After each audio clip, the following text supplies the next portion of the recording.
to Tiger Talks Wrestling. I am your host, Tony.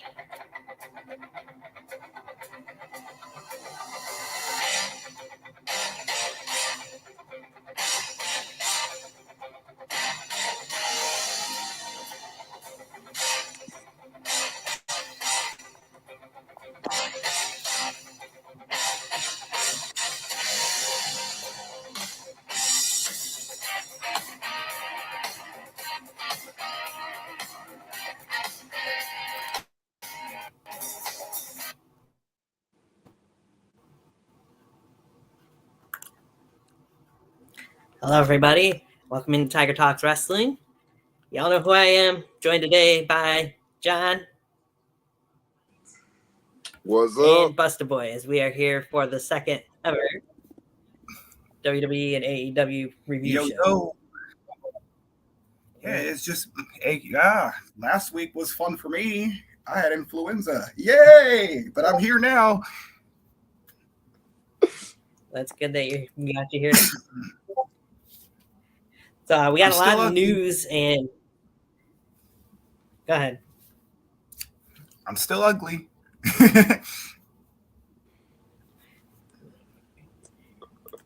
got a lot of news to go over before we jump into the shows here real quick. The biggest news that came out of this past week, of course, Stephanie McMahon announcing her resignation from WWE, no longer the co-CEO, no longer part of WWE, period. She would go on a couple days later to reveal that she had to have surgery on her ankle. That may have had a little bit to do with it, but not the main reason. Along with that, though, the board of directors had a meeting and officially appointed Vincent Kennedy McMahon the chairman of WWE once again.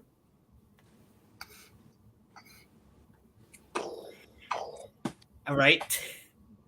I mean, we kind of figured this was coming once we seen that Vince was coming back into the company. The only good thing that's come out of it so far, and I'm going to put an emphasis on so far, is that Triple H is currently still the head of creative. All right. Well, all right. This is where I have to drop a little reality to everyone here. At the end of the day, it's a business. So they're going to do business shit. So whether we may not agree with it, but at the end of the day, it is called World Wrestling Entertainment Corporation. So they're going to do corporation shit as they always do. But again, from what I've been reading about some of the networks that want to quote unquote buy the company, they don't want anything to do with Vince. So you can't blame them. I mean, Comcast already said they don't want nothing to do with him. Disney said if they were to acquire it, they wouldn't acquire it if Vince McMahon's name was attached to it. A lot of people right now don't really want anything to do with him, which I could understand why with all the controversy behind that, you know? Yeah. But, you know, a lot of people, a lot of boomers specifically are just really butthurt about this. And I'm like, look, at the end of the day, it's a business. You know what I mean? It's going to happen. You know, they're going to do what they want to do. They're going to do for one thing. Triple H is there for one thing, to make money.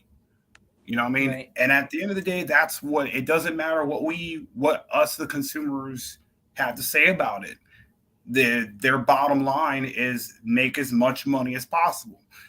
And at the end of the day, Triple H is going to continue to make money. Therefore, he's probably most likely not going to lose that job for quite a while because he's going to keep making the money. And he's getting all of his old talent back. But let me ask you something real quick about this old talent. All right. Were they really that good? Like, look at Karrion Kross. Look at Karrion Kross, right? Yeah. AKA Killer Kross, whatever you want to call him. At the end of the day, he's not really that good. He's not that good, but the gimmick is what makes it for him, though.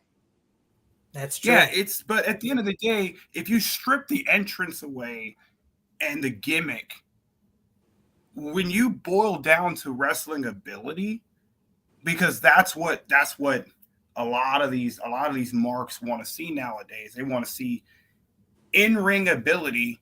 He really doesn't have much special. You know, he's got intensity. He's got an intensive look, but anybody can have a good look. But I mean, I'd have to agree with you. I mean, the matches we've seen him have with Drew McIntyre. I mean, Drew's proven that he can really go over the last couple of years, especially. And those matches still were clunkers, in my opinion. Oh yeah. So.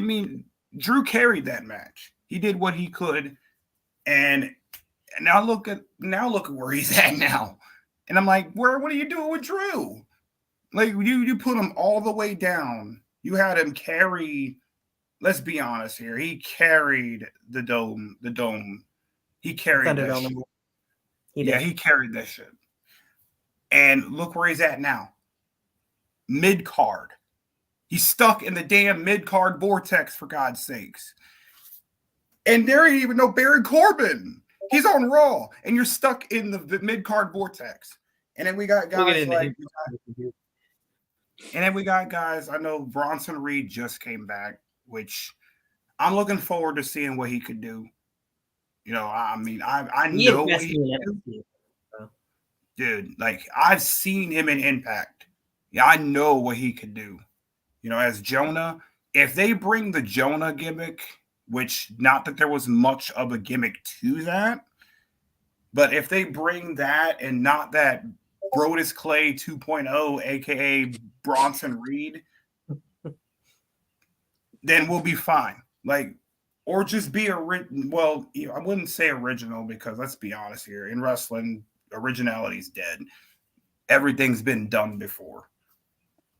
You know, but you know, all I see, I see a lot of Bam Bam Bigelow in him. Honestly, I see a whole lot of Bam Bam in him.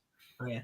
And if they push him a little bit further than they did Bam Bam, I think he could definitely be a champion of some sort. It may not be world champion, because I think he's ready. I think he could definitely hold the world title, but they better not screw it up too bad with him, because they need to put a belt on him ASAP, because I think for them to capitalize on this, you know, this is his second chance, and there might not be a third chance. You know, because Bronson came back. They got really lucky with his contract, because he was going to re-sign with Impact, but things fell through.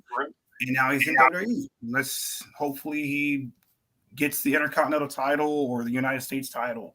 That's what I want to see. I want to see that U.S. title on Jonah, because I think he's really good. That's possible.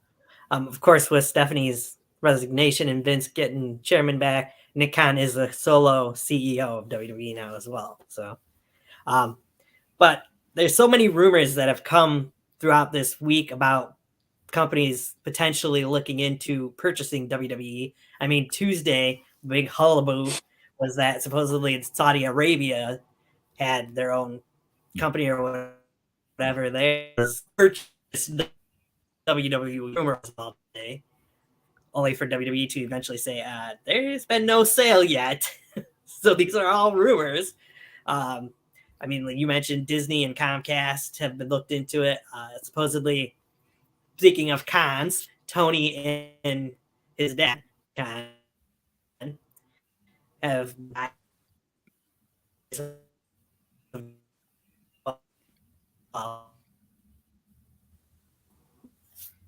lot of different companies. If the purchase goes through, there's no guarantee that Vince is selling it. Yeah, the thing is that I've learned about a lot of rumors. I don't pay a lot of attention. I don't pay a lot of attention to rumor mills, Because let's be honest here, all they care about is one thing, and that's clicks. Because a lot of those people do a lot of clickbaiting, like a lot of clickbaiting, and I'm like, it just makes me facepalm sometimes. It's cringe. Like, stop with the clickbaiting. It's cringe. The main thing to me that I see and that kind of catches my attention most is that Stephanie and Triple H, after Stephanie had stepped down, are both opposed to WWE being sold, which is understandable. I mean, Stephanie grew up in the company. She's used to being there, and it should be her, I don't know if you should say birthright or not, since her brother's older, but still it should be kept in the family. You would feel like would be her main thinking on that. Oh yeah, for sure.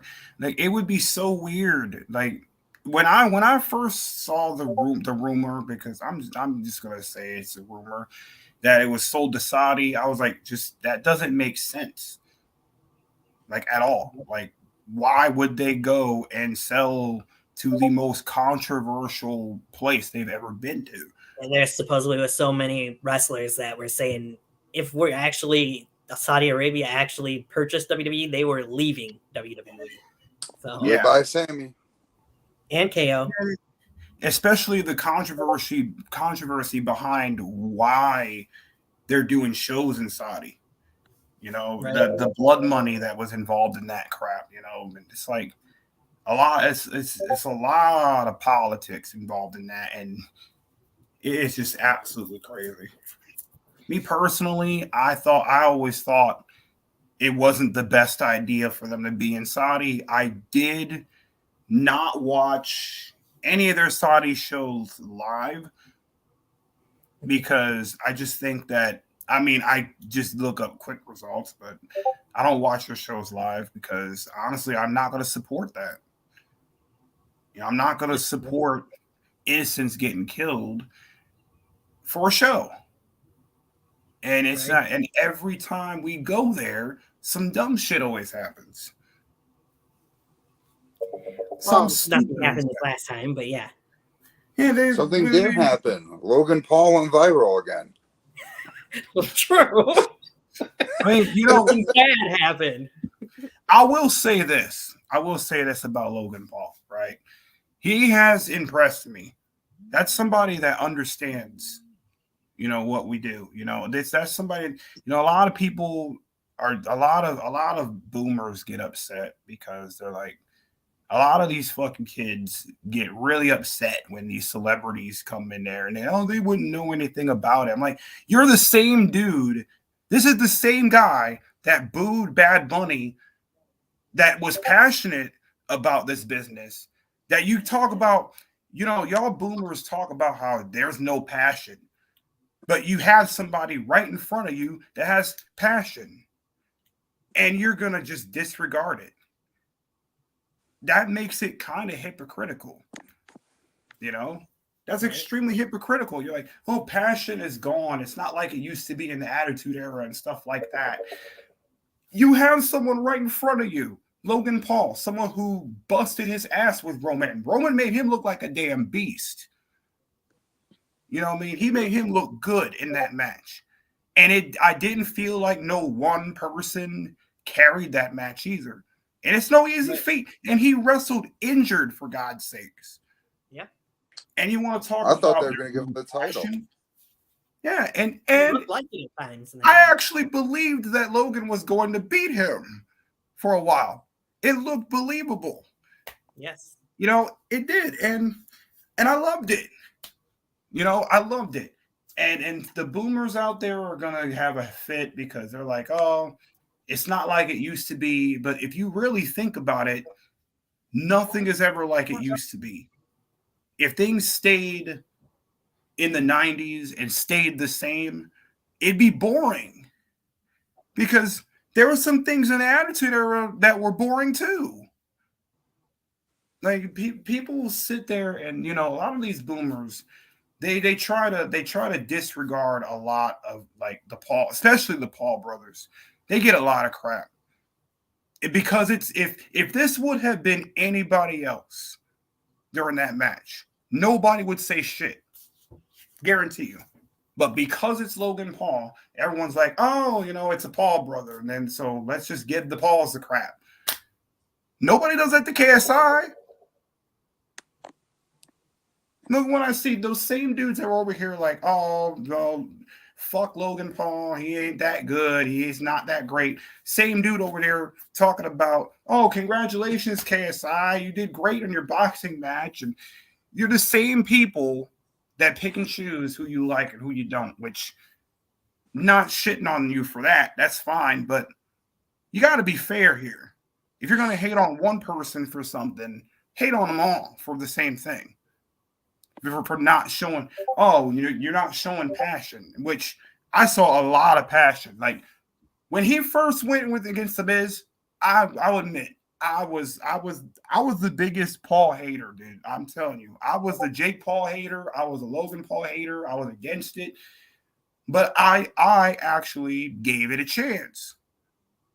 His Miz match was it was all right.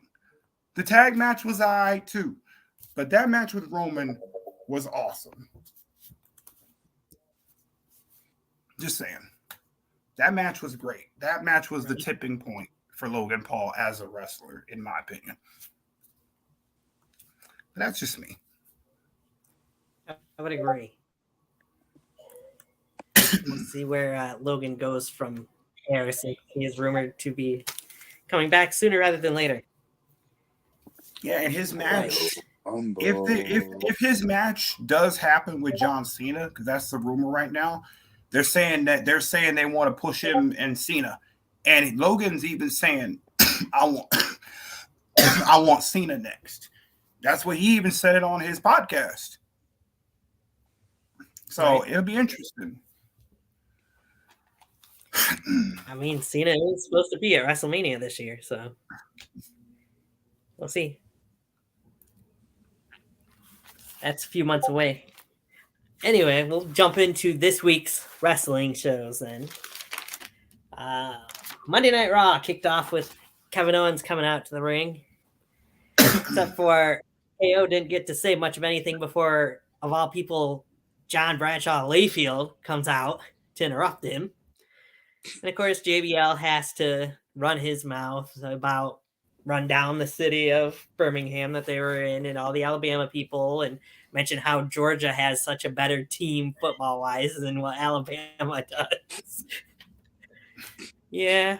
And then eventually brings out Baron Corbin. And what I loved about this whole segment was that Kevin Owens was in the corner with his head laying onto the turnbuckle pad and just was like ignoring everything that Bradshaw was saying the whole time.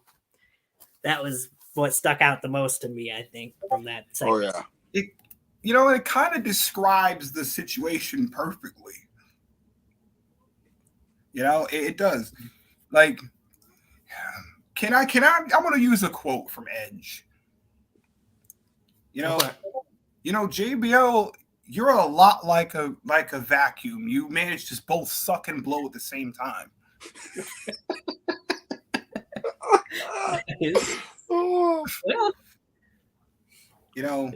So 1991 called. They said they want their personality back, please.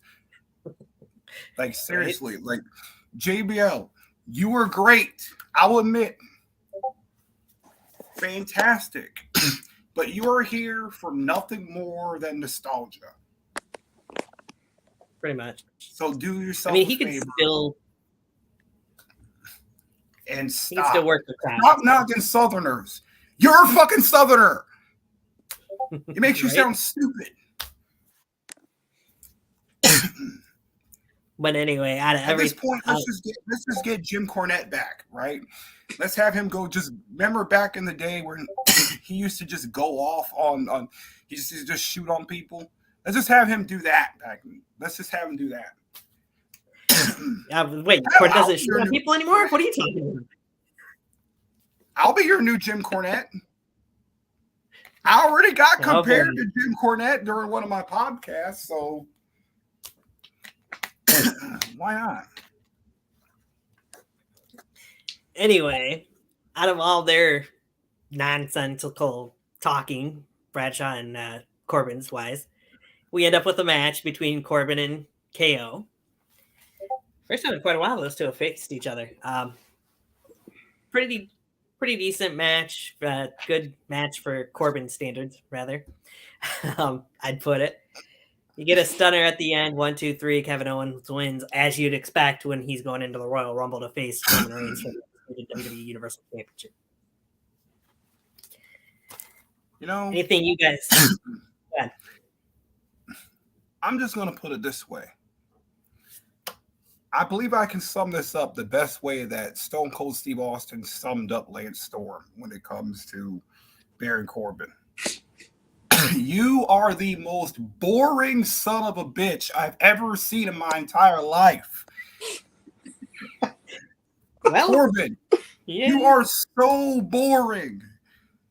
Like, I went and took a shit and came back and it was over. Are you going to actually do a match? I mean, it's the same. They didn't have a commercial match. It was a lengthy match. I mean, you managed to bore me out of a Kevin Owens match. That does say something. And Kevin Owens is not boring. I mean, this is the same dude that literally shit on the crowd because they were telling him to wrestle. He said, "I am wrestling, fuckface."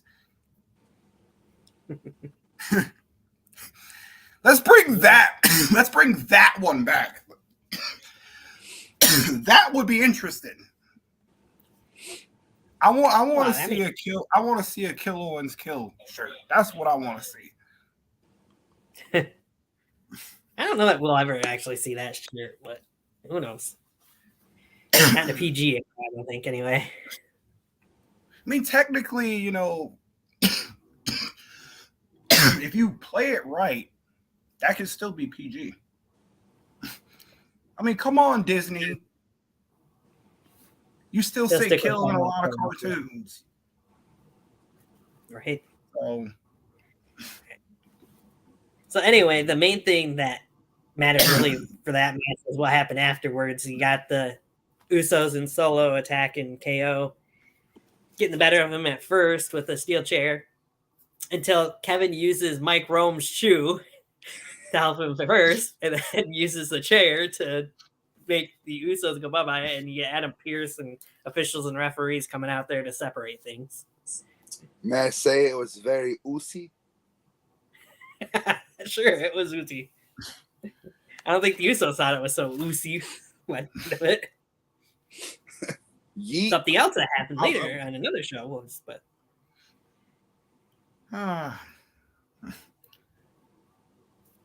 so then after that, we get the commercial, come back, and they have Adam Pearce talking to the Bloodline in the back, telling the Usos KO is gone for the night. The Usos have the rest of the night off. They need to leave. But Solo is sticking around because he's got a match later on in the show. And against Dolph. There. Yes, against Dolph Ziggler. Wow, we know who's winning that match. Well, yes, we did, but that's side the point. Move on from there, and you get the announcers talking at ringside as they're re-showing what happened last week in the Raw Women's title match. And Alexa Bliss pops up on the announce table. This man has been in the business for 15 years and still hasn't reached his full potential. Oh, Dolph? He's like Teen Gohan before he unlocked his full potential. The only difference is Gohan unlocked his full potential, already an adult, died 17,000 times, and fucking Dolph Ziggler still ain't even reached his full potential yet. Yeah, that's true. But we can get into more on Dolph Ziggler in a little while. Maybe it's the constant start and stop of pushes. Maybe that might be it. Why is Mustafa Ali more over than you? Because Dolph Ziggler has his own cheerleading squad. You get more TV time than he does, and he's still more over than you. That was a good one, John. Thank you. Speaking of cheerleaders, though, since she was one at one point in time. Oh, God. Anyway, so you get Alexa Bliss who comes out and on the announce table, she kind of threw a little dig at Corey Graves at one point during this little promo, because I know Graves has been so hypocritical of Alexa Bliss's current character on air during Raw over the last couple months or so, wanting the old Alexa Bliss, the more physical one back. We'll get some of the 50-year-olds that keep flirting with Rhea Ripley to go over there and tell her to have my babies. Okay then. Can whip me, daddy. If I hear "whip me, daddy" one more time with another Rhea Ripley match, I swear to God, I'm walking up to that fat, bald-headed piece of shit and punching him in the throat. Okay. Seriously. Why is it always that them ugly fucking soprano-looking motherfuckers that always got to flirt with her though? Looking like fucking if Tony Montana retired from the mob and was like 60 years old, that was what you would look like. What in the hell is wrong with these people, man? So we get back to the case You of have point my now. babies. No, she doesn't want to have your babies. Oh, jeez. God. You look like you're 10 years pregnant trying to say have my babies to Rhea Ripley. What the hell? Where does Rhea Ripley play now this? We're talking about Alexa Bliss. You're going to give birth to is an In-N-Out burger. Stop it. Anywho, sorry. It's getting a little twisted. My fault. I just Blitz. Yep. Just those people, man. Those people just really get on my nerves. And another thing. I'm getting really bored with this Uncle Howdy thing. Well, at least you're on topic now. Yeah, I was saying. Uncle Howdy. Well, more like Uncle Howdy. Howdy, get the hell off my screen. Anyway. God. And who's it? Alexa Bliss comes out there talking about the match last week, how she's the last woman standing pretty much. That Bianca's not even in the arena, but Alexa is. Alexa's not done with her. She's the one that Bianca needs to be worried about and afraid of, not Uncle Howdy or Bray Wyatt. And, of course, that brings out Uncle Howdy, and they have a stare down. That was that. Yeah, and then she had this freaking interview back there. She said, Uncle Howdy doesn't control me. I control me. I mean, you better believe that Uncle Howdy does control her. Yeah, you better believe it. Believe the damn definitely story. believe it. Yeah, I'm believing the story. Bye. See ya. I'm leaving. God. So moving on from that, you get Damage Control coming out to the ring as Bayley's set for singles action, and Bayley actually tells Dakota and Io, the tag team champions, that she's giving them the night off. They can head to the back as Bayley goes one-on-one with Michin, Mia Yim.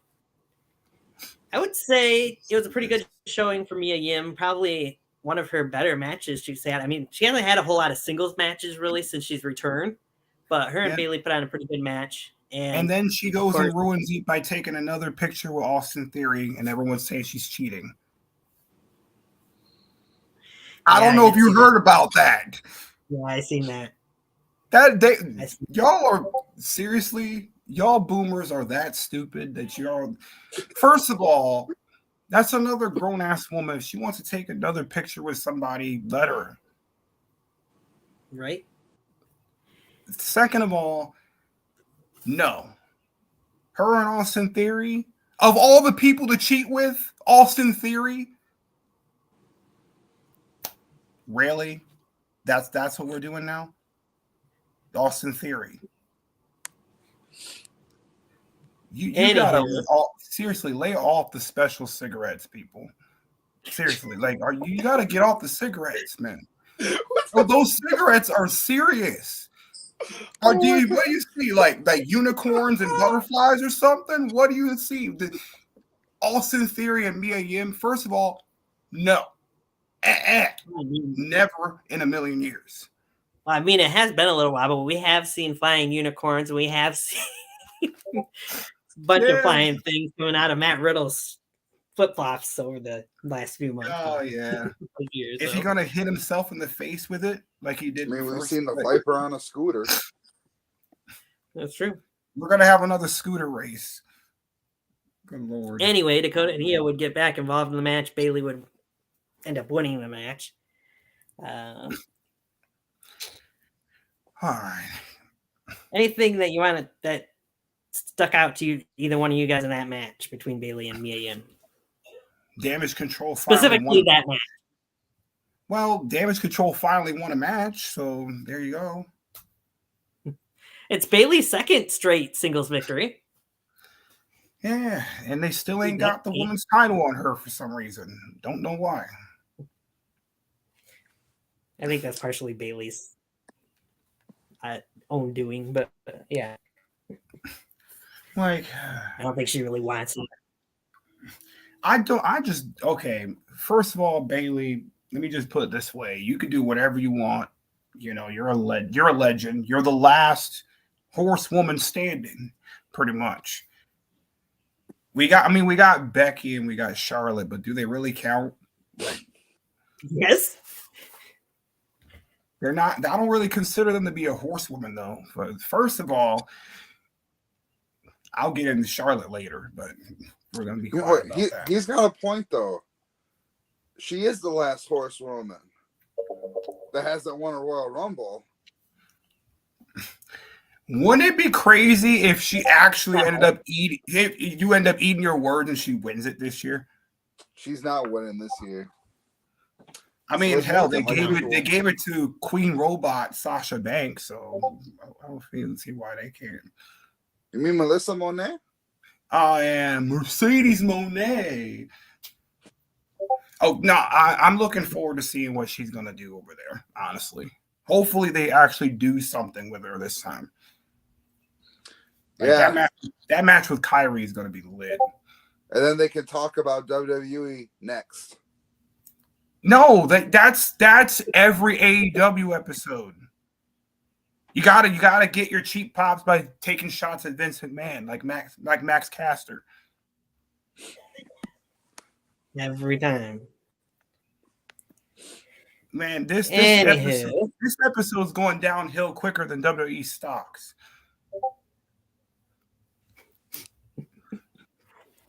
There. Wow. Anyway, after that match, we go in. Kathy Kelly backstage after they announced that Johnny Gargano's out with an injury for X amount of time. Kathy catches up with Candice LeRae to talk to her about Johnny's recovery. Candice announces that she's going to be in the Women's Royal Rumble. Gets interrupted by Rhea Ripley, who mentions that she's going to be in the Rumble as well. And it leads to a match between them later in the show. Move on. You get Austin Theory coming out to the ring to brag about his victory over Seth freaking Rollins. I like this new Austin Theory. He's more serious this time, which I really enjoy. Selfie guy. But he's slowly going back to his older gimmick again, which I hate to keep comparing him to Evolution Randy Orton, but he's kind of becoming Evolution Randy Orton. The kid form. Yeah, he's like, but there's one big problem all right, if I see him come out and say to Beth Phoenix and say, Austin Theory, legend killer, and starts doing the fucking RKO, I'm done. I don't think you got to worry about that. But just remember who called it. He's going to do a legend killer gimmick next. I'm calling it. 2 years from now, he's going to be the legend killer. But hopefully, I hope they take it more seriously. Yeah, like 2 years from now when he's in AEW. I didn't do it. You didn't do it. Anyway, it was Twinkle Toes' fault.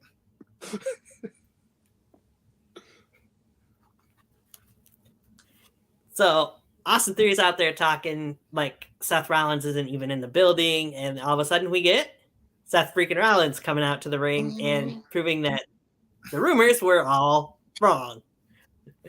Thanks, There's been a guys. lot of that lately. Right? Huh. Fabricated But, rumors, huh? Get used to that. Yeah. Seth comes out, says that his knee is not 100%. He couldn't wrestle right then, but he will be fine in time to be a part of the Royal Rumble match, which he also said that he was going to win, which Austin Theory mentioned before Rollins came out that he was going to be in and win as well.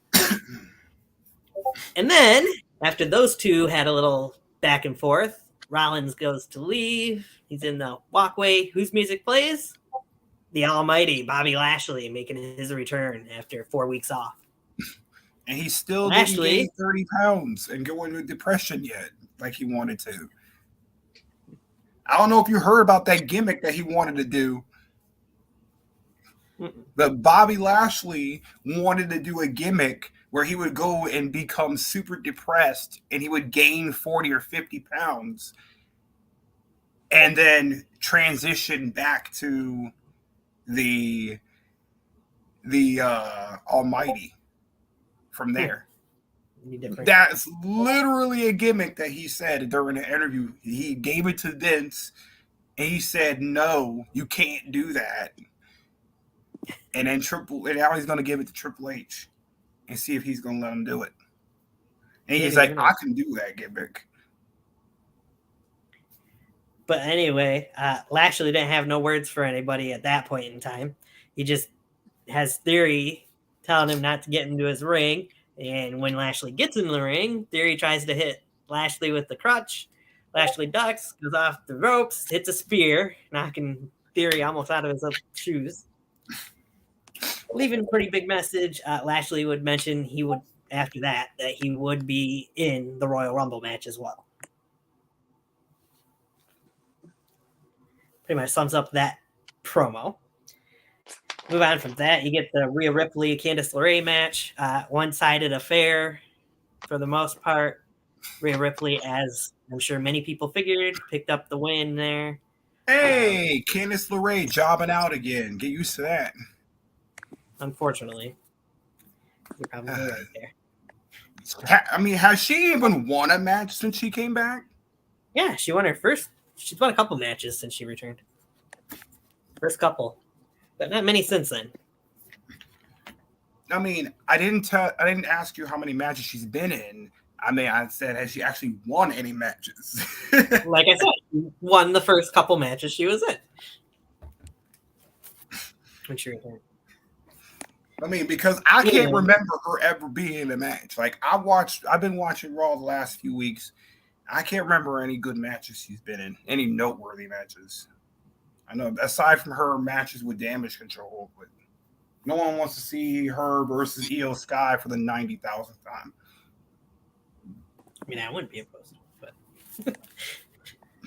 Candice and Io have good chemistry. Anywho, from there, we already know who's winning the match, though, which sucks. Because Candice LeRae is very good, though. Like, very good. Yes, Candice wrestling is. From there, we'd go backstage. Byron catches up with Lashley. And then comes the good part of that promo.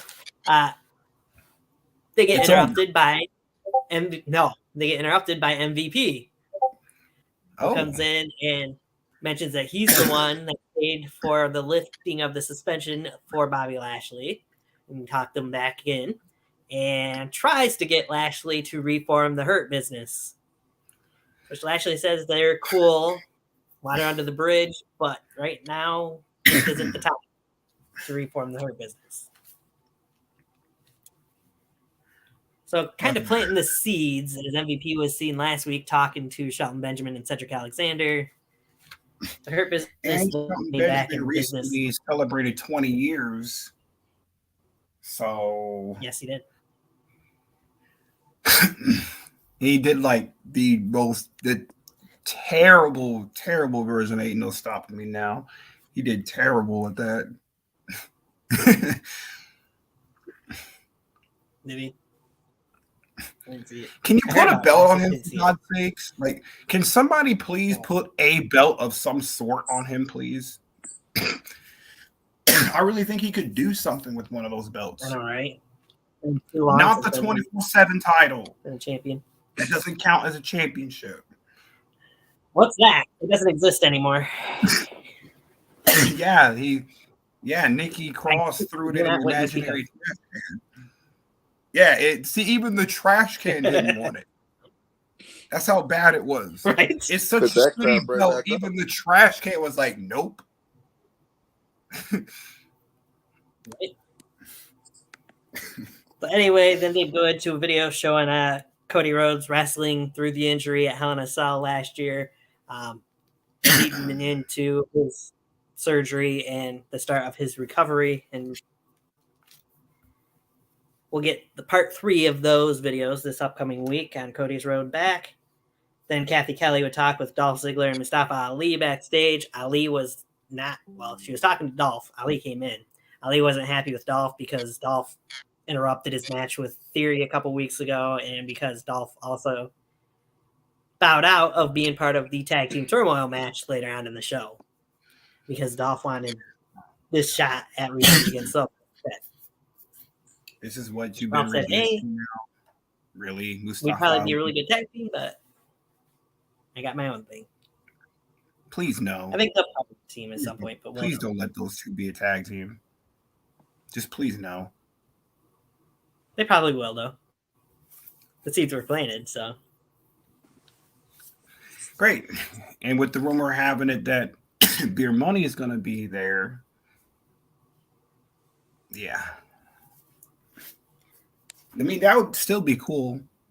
Hey, some people were fantasy booking Beer Money versus Usos, but Yeah, yo, what would be awesome? You know what would be really awesome? If next week we see Jay White.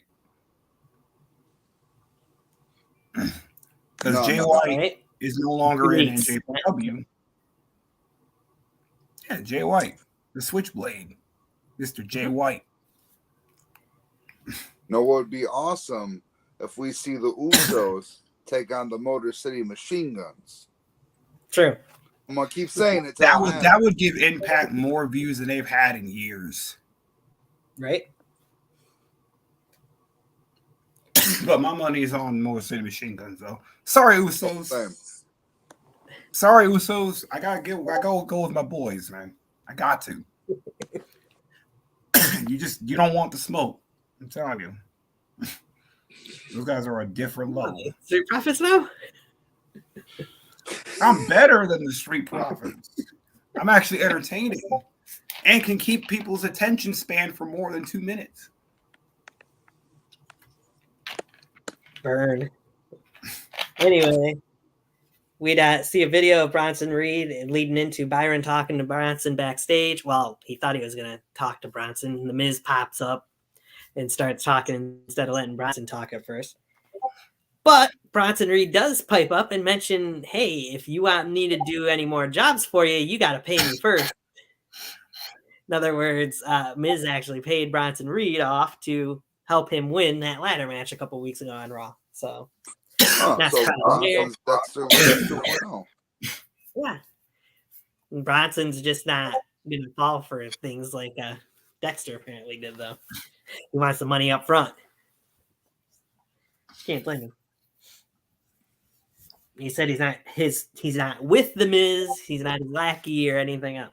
Oh, I'm sorry. What happened? You were talking about Raw again. What happened? Bronson reading the Miz talk backstage. That's what happened. And then we go into Solo Sikoa versus Dolph Ziggler in a match. The outcome was what we figured it would be. Win. That's Triple H. He dropped the ball again.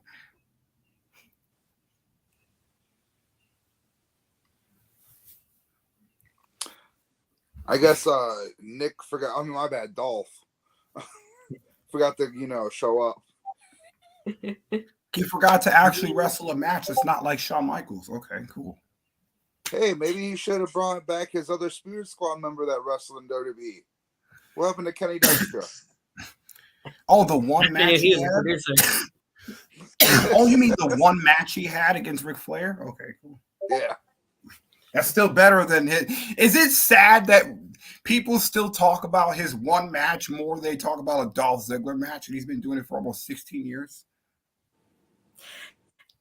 That far. I mean, Dolph is talked about quite a bit when you mention Money in the Bank. So we also talk about how boring his comedy shows are. Hey, you want to hear a joke? Dolph Ziggler's comedy is actually funny. I can't and believe more I'm gonna do entertaining than this. his actual matches. Oh wait, I'll wait till the tag team turmoil for this one. Anyway, Solo got a pretty nice amount spike in there, picks up the win. Usos come out of the crowd, celebrate with Solo. That was the end of that. Kathy Kelly talked with. Really need to be 3.5. Does Raw really need to be 3 fucking hours? Like honestly. Yeah, because it gives them 4. 4. I mean, SmackDown managed to be more entertaining in 2 hours than Raw has been in 3. Give me that. It's like, for Christ's sake, it's like AEW with its 20-hour pay-per-views. Let me keep going here so we can get through this. We got 4 more shows to do. Good God. Anyway, Kathy Kelly catches up with Damage Control backstage, talking about how successful Bayley's been the last few weeks, and Becky's not there. Mia Yim comes in and says, hey, you had to cheat to win, and which sets herself up for getting beat up by all 3 members of Damage Control. Then we move on. Time for Bayley to lose to Bianca Belair in 2 minutes. Gotcha. Then we move on to Miz TV. Mrs. Guess, Judgment Day. And Dominic Mysterio comes out with his little whole spiel of, oh, prison has changed me. I'm a changed guy. Hold up. Yep. Remember, now he knows how Martha Stewart felt. The modern day Eddie Guerrero, everybody. Yeah. This generation's Eddie Guerrero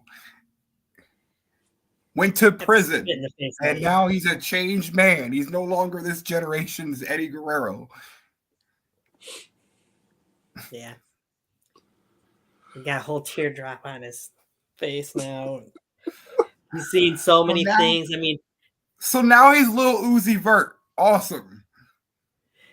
He even had to straighten his bunkmate up, and then Miz goes, my sources tell me that you only spent a couple hours in a holding cell. That priest was about to whoop the Miz's butt. Priest, if it's all my sources could have been wrong. I could have misheard things. And then, thankfully, that whole terrible segment ends as the Good Brothers come out to start Tag Team Turmoil. You got Finn Balor and Damian Priest versus Gallows and Anderson in the first match. Well, we know who's not winning that match. We know who the first team's going to be gone there. Well, I was hoping the opposite. Nice to know you. They had a really good opening match of Tag Team Turmoil, I felt. But in the end, a little help. Judgment Day did pick up the win. Gallows and Anderson got eliminated.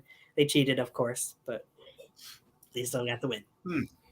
Hey, the old Gallows and Anderson lost yet another match. Get used to that.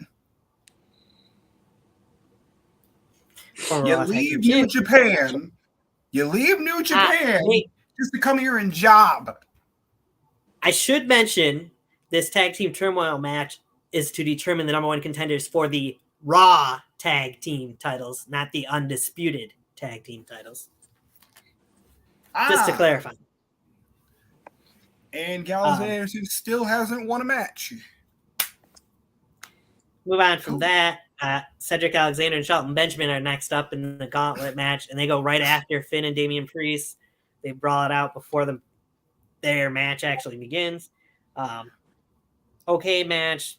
for part 2 of the tag team turmoil. Finn Balor picks up the win, pinning Cedric Alexander after coup de grace. I actually really like that match between those two. I want to see those two be in a storyline. That'd be pretty nice. Cedric and Shelton got off to a really good fast start before the match and when the match started. So I'll give them that much. It was really good. It was a good match.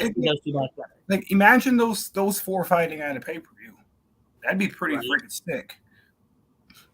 Like Cedric and Shelton are so underrated though. Yes. They just get left behind. They just get left behind because they're smaller, and it's absolute bullshit. But oh well. I'll be quiet about my thoughts on Shelton Benjamin because that's my dude.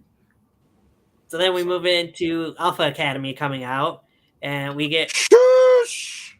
Yeah, shush, please. Well, you get the return of the caterpillar again. At one point, thank you. You got a caterpillar. But anyway, the end of this portion of the match sees Otis hitting a Vader bomb off the spot, what you want to call it, off the second rope, but Finn Balor had pulled Chad Gable on top of him. So it not only got Balor, but it got Gable as well. Otis, all shocked that he took out his master, ends up getting defeated by Damian Priest. The bigger story out of that, though, is we see Adam Pearce in ringside positions checking on Finn Balor, and it's deemed that Finn Balor can no longer continue in the tag team turmoil match. In comes the last tag team. Out comes. We want the smoke. The Street Profits, and Adam Pearce tells Judgment Day, you have one of two choices. Either you forfeit, or Dominic replaces Finn Balor in this final match. So we get Dominic Mysterio filling in for Finn Balor, teaming up with Damian Priest to face the Street Profits. So in other words, he initiated his right to Freebird. Pretty much, yeah. You see Finn Balor still sitting at ringside with an ice pack on his stomach as he's rooting on the rest of Judgment Day. Rhea Ripley's out there. You get some insane spots as usual from the Street Profits in that part of the tag team turmoil. Don't forget about the funniest part of the match. What was that? When Montez starts yelling at Rhea, and then Dom goes, "Don't yell at mommy." Yeah, right? I wasn't forgetting that. Let's see, we're yelling back and forth. I mean, you get Montez Ford doing his dive over the top of over the turnbuckle, but you also got a dive from Angelo Dawkins at one point in that match, towards the end of the match as well. Angelo kind of showing that big guys can dive, unlike Top Dollar on SmackDown a couple weeks ago. And they kind of put a little jab in there too. They mentioned that too, I believe, during Raw. But that was that. A little cheating happens, and at the end of it, Dominic ends up picking up the win, pinning Montez Ford. And Judgment Day are the new number one contenders for the Raw Tag Team titles. After that, as they're heading to the back, the Usos come out, and we get the stare down between the two teams. What do you think of the whole tag team turmoil match? It was very judgy. Oh, you mean it wasn't Uzi? No, it wasn't very Uzi. You know,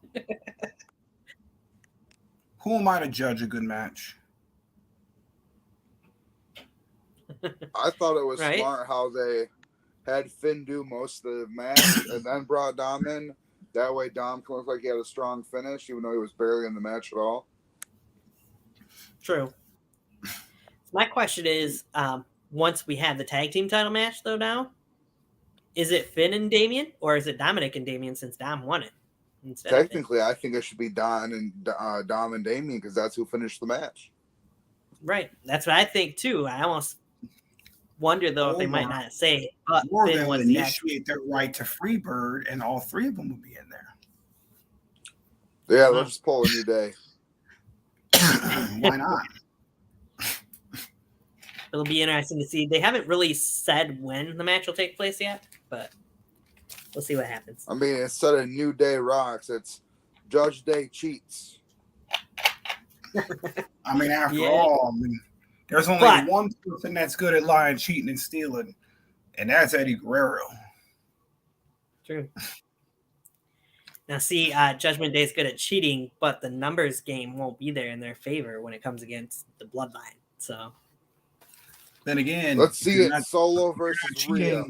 Hey, one of the greatest of all time once said, "If you're not cheating, you're not trying." True. It's going to be kind of fair game against the Bloodline's known for cheating, so it's going to be crazy. Can Rhea Ripley lift up Roman Reigns? So the whole reasoning Adam Pearce gave for making this number one contender for the Raw tag team titles is he's getting sick and tired of the Bloodline's shenanigans on Raw and seeing them show up every week. So he's wanting to get the titles off of the Usos and to somebody that's actually on Raw. So storyline wise, that's what his reasoning was. Yeah, it makes sense. Yeah, Adam Pearce wants to put an end to the Bloodline because they took over Raw that one time. And tried to more than once, though. Next week. Let's face it, the Bloodline is the most interesting thing on Raw right now. I wouldn't go that far. It is. I still wouldn't go that far. I mean, most of the stuff not all of it, but most of the stuff is just boring or mediocre. The storyline stuff on Raw right now, storyline wise, there's not really much happening. What are we going to do? We did it last week. We'll do it again this week. Ratings. What would you give Monday Night Raw this week? On the full show, I'd say above Raw average. Yeah? Yeah. About a 7 out of 10 on the full show. Okay. Busboy, what would you give it? Honestly, with all my jokes and stuff aside, all the banter I've been giving it, I mean, it wasn't too bad. It's definitely one of the better ones of the year, even though the year just started. I have a feeling it's going to be the best one of the year, so I'm just going to say. I don't agree with that. But. I mean, but it is the road to WrestleMania, so this is the best time to watch it. So, I'll give it a right down the middle. I'll give it a 3 out of 5. That's fair. I'd say I'll give it 6.75 out of 10. So just under 7. I felt like Baron Corbin. I just wish Corbin would just disappear, suck somewhere else. Like, stop sucking all the charisma out of everything. You fucking charisma vacuum. Right. All right, so moving.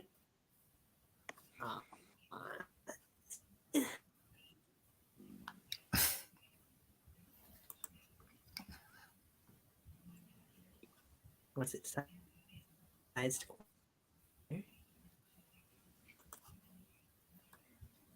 Of course, sweet. WWE next. New Year's Evil, actually. What?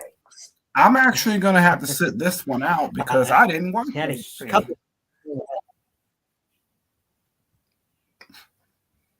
Because I watch good shows. Sorry. You should have. It was like, wow. Yeah, but I'm too busy watching good shows. So we get the Don of NXT, Tony D'Angelo, in the opening contest with Channing Stack Lorenzo in the corner, going up against Dijak, and the NXT North American champion Wesley is on commentary for it.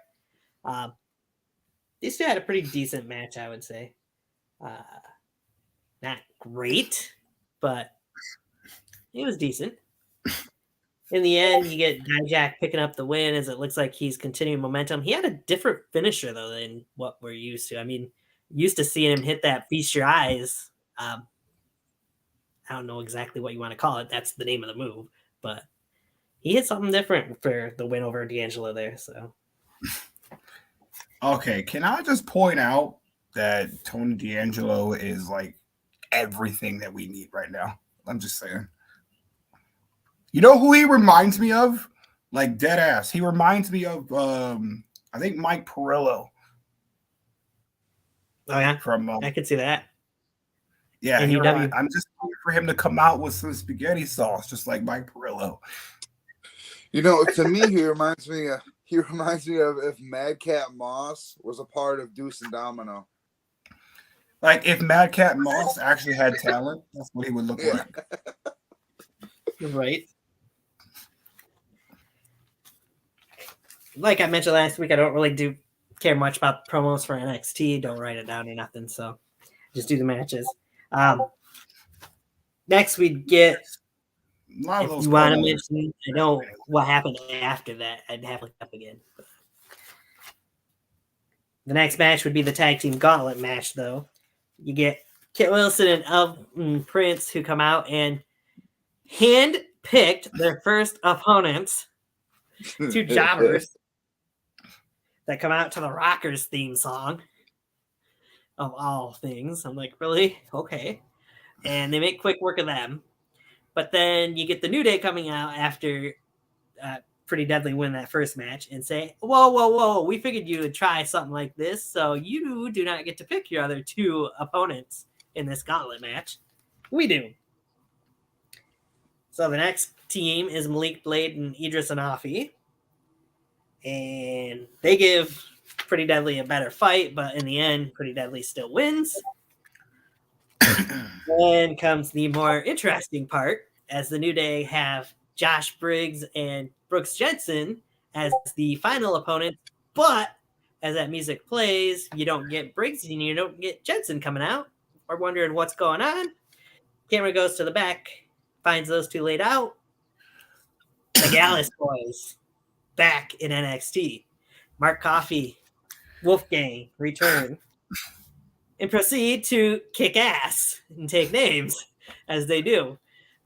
Gallus would kind of pretty quickly take out Pretty Deadly and won the gauntlet match and had quite the stare down with the NXT Tag Team Champions the New Day afterwards. What is it with Triple H and British wrestlers that he always manages to fuck it up?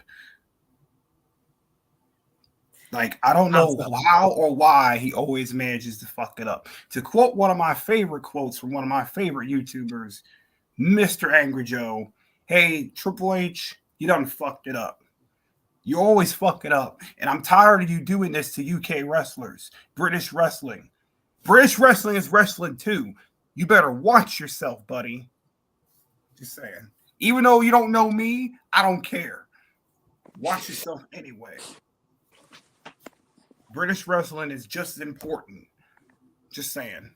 Let me go take my Adderall and relax, dude. I'm trying to listen to this because I'm trying to stay out of it for once and get me all flared up and everything else. I just got sick last week and I'm trying to relax a little. Let me go take my Adderall and shut up. What'd you take of that whole gauntlet match, John?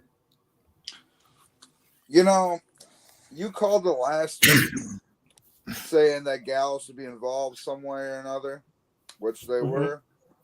I feel like, as much as I love Briggs and Jensen, having Gallus beat the living crap out of them to come out and putting down a Pretty Deadly beatdown, if you know what I'm saying. I'm picking up what you're laying down. I think it was probably one of the best scripted matches, so great job, and I think it's probably was one of the top matches of the night. Ooh. Yeah, just that part of the gauntlet match, though. I wouldn't say the whole gauntlet match. That's for sure. Yeah, just that one part of the gauntlet. Right. I would agree with that part. I was definitely happy to see Gallus back. Like you said, I mentioned last week, I had a feeling we were starting to see some of these UK wrestlers back. I had figured Gallus wouldn't be too far behind. We would find out as well, the big strong boy, Tyler Bate, will be returning soon to NXT as well. So Wait, he was also in a match in AEW as well, right? No, Trent Seven. Oh, that was Trent. Yeah, okay. Either way, Mustache Mountain. Yeah, Mustache Mountain. So next match we move from there. Got Grayson Waller going up against Bron Breakker for the NXT Championship. I have to say, in my opinion, the worst NXT title match that Bron Breakker has been a part of. I mean, you have the freaking middle ropes break during the match, and that 3 times eventually leads. Yes, and that eventually leads to screwing over, really, Grayson Waller as Bron Breakker wins by countout. Because Grayson Waller grabbed the whole rope and helped himself back in and couldn't get back in. Yeah, Breakker wasn't too thrilled with it either, but like I said, to me, that was the worst match that he's ever had as NXT champion thus far. I'm just waiting for him to yell. I'm just waiting for Bron Breakker to go in here and yell, "Holla if you hear me." I'm just waiting for it. And I'm not really putting that on Breakker or Waller because, I mean, they had a pretty good match other than those shenanigans for the finish, leading to the finish of it. But I'm looking forward. I will talk about that promo when we get to the end of the show. I'm looking forward to what's up next for those two. Let's put it that way. Anything else you want to mention about that match before I move on? No, because that match was a big, to quote The Rock, it was a big big pile of grade A monkey shit. I'd agree. Then we move from there. You get Hank Walker coming out with Drew Gulak in his corner to face Charlie Dempsey. There's not really much to say about that match. I want to see Dempsey and Gulak still, like I mentioned last week. That's the match for me. Dempsey picks up the win with submission. No offense to Hank Walker. I mean, he looked pretty good in that match, but it left a lot more, left me wanting more, I guess is what you could say. It was very lackluster because it didn't satisfy your need for the match at all. Right. What I did go past and I'll get back into here is the Creed brothers earlier in the night before the Tag Team Gauntlet match came out for their match against Sanga and Veer. Sanga mentioned that Veer wasn't there. I found out a day or two later that Veer's father had passed away. That's why he wasn't at NXT. Instead, we get Jinder Mahal returning to NXT as he attacked the Creed brothers from behind, and the two of them took out the Creed brothers. Leading into the next match. Which didn't help all the Saudi rumors. I know, right? Which then leads to the match, Jinder Mahal with Sanga in his corner going up against Julius Creed. These had a really good match. I don't think I've seen a match, really, singles or tag team match, that Julius Creed has been a part of that I haven't enjoyed in some way, shape, or form. This kid he's going to be a top talent in the probably near future in WWE. So that's what I'm expecting. Unfortunately, this match didn't go Julius's way. With a little bit of help, Jinder would end up hitting the Colossus and picking up the victory over Julius Creed. The first win for Jinder Mahal in probably a year or better in WWE. It seems like.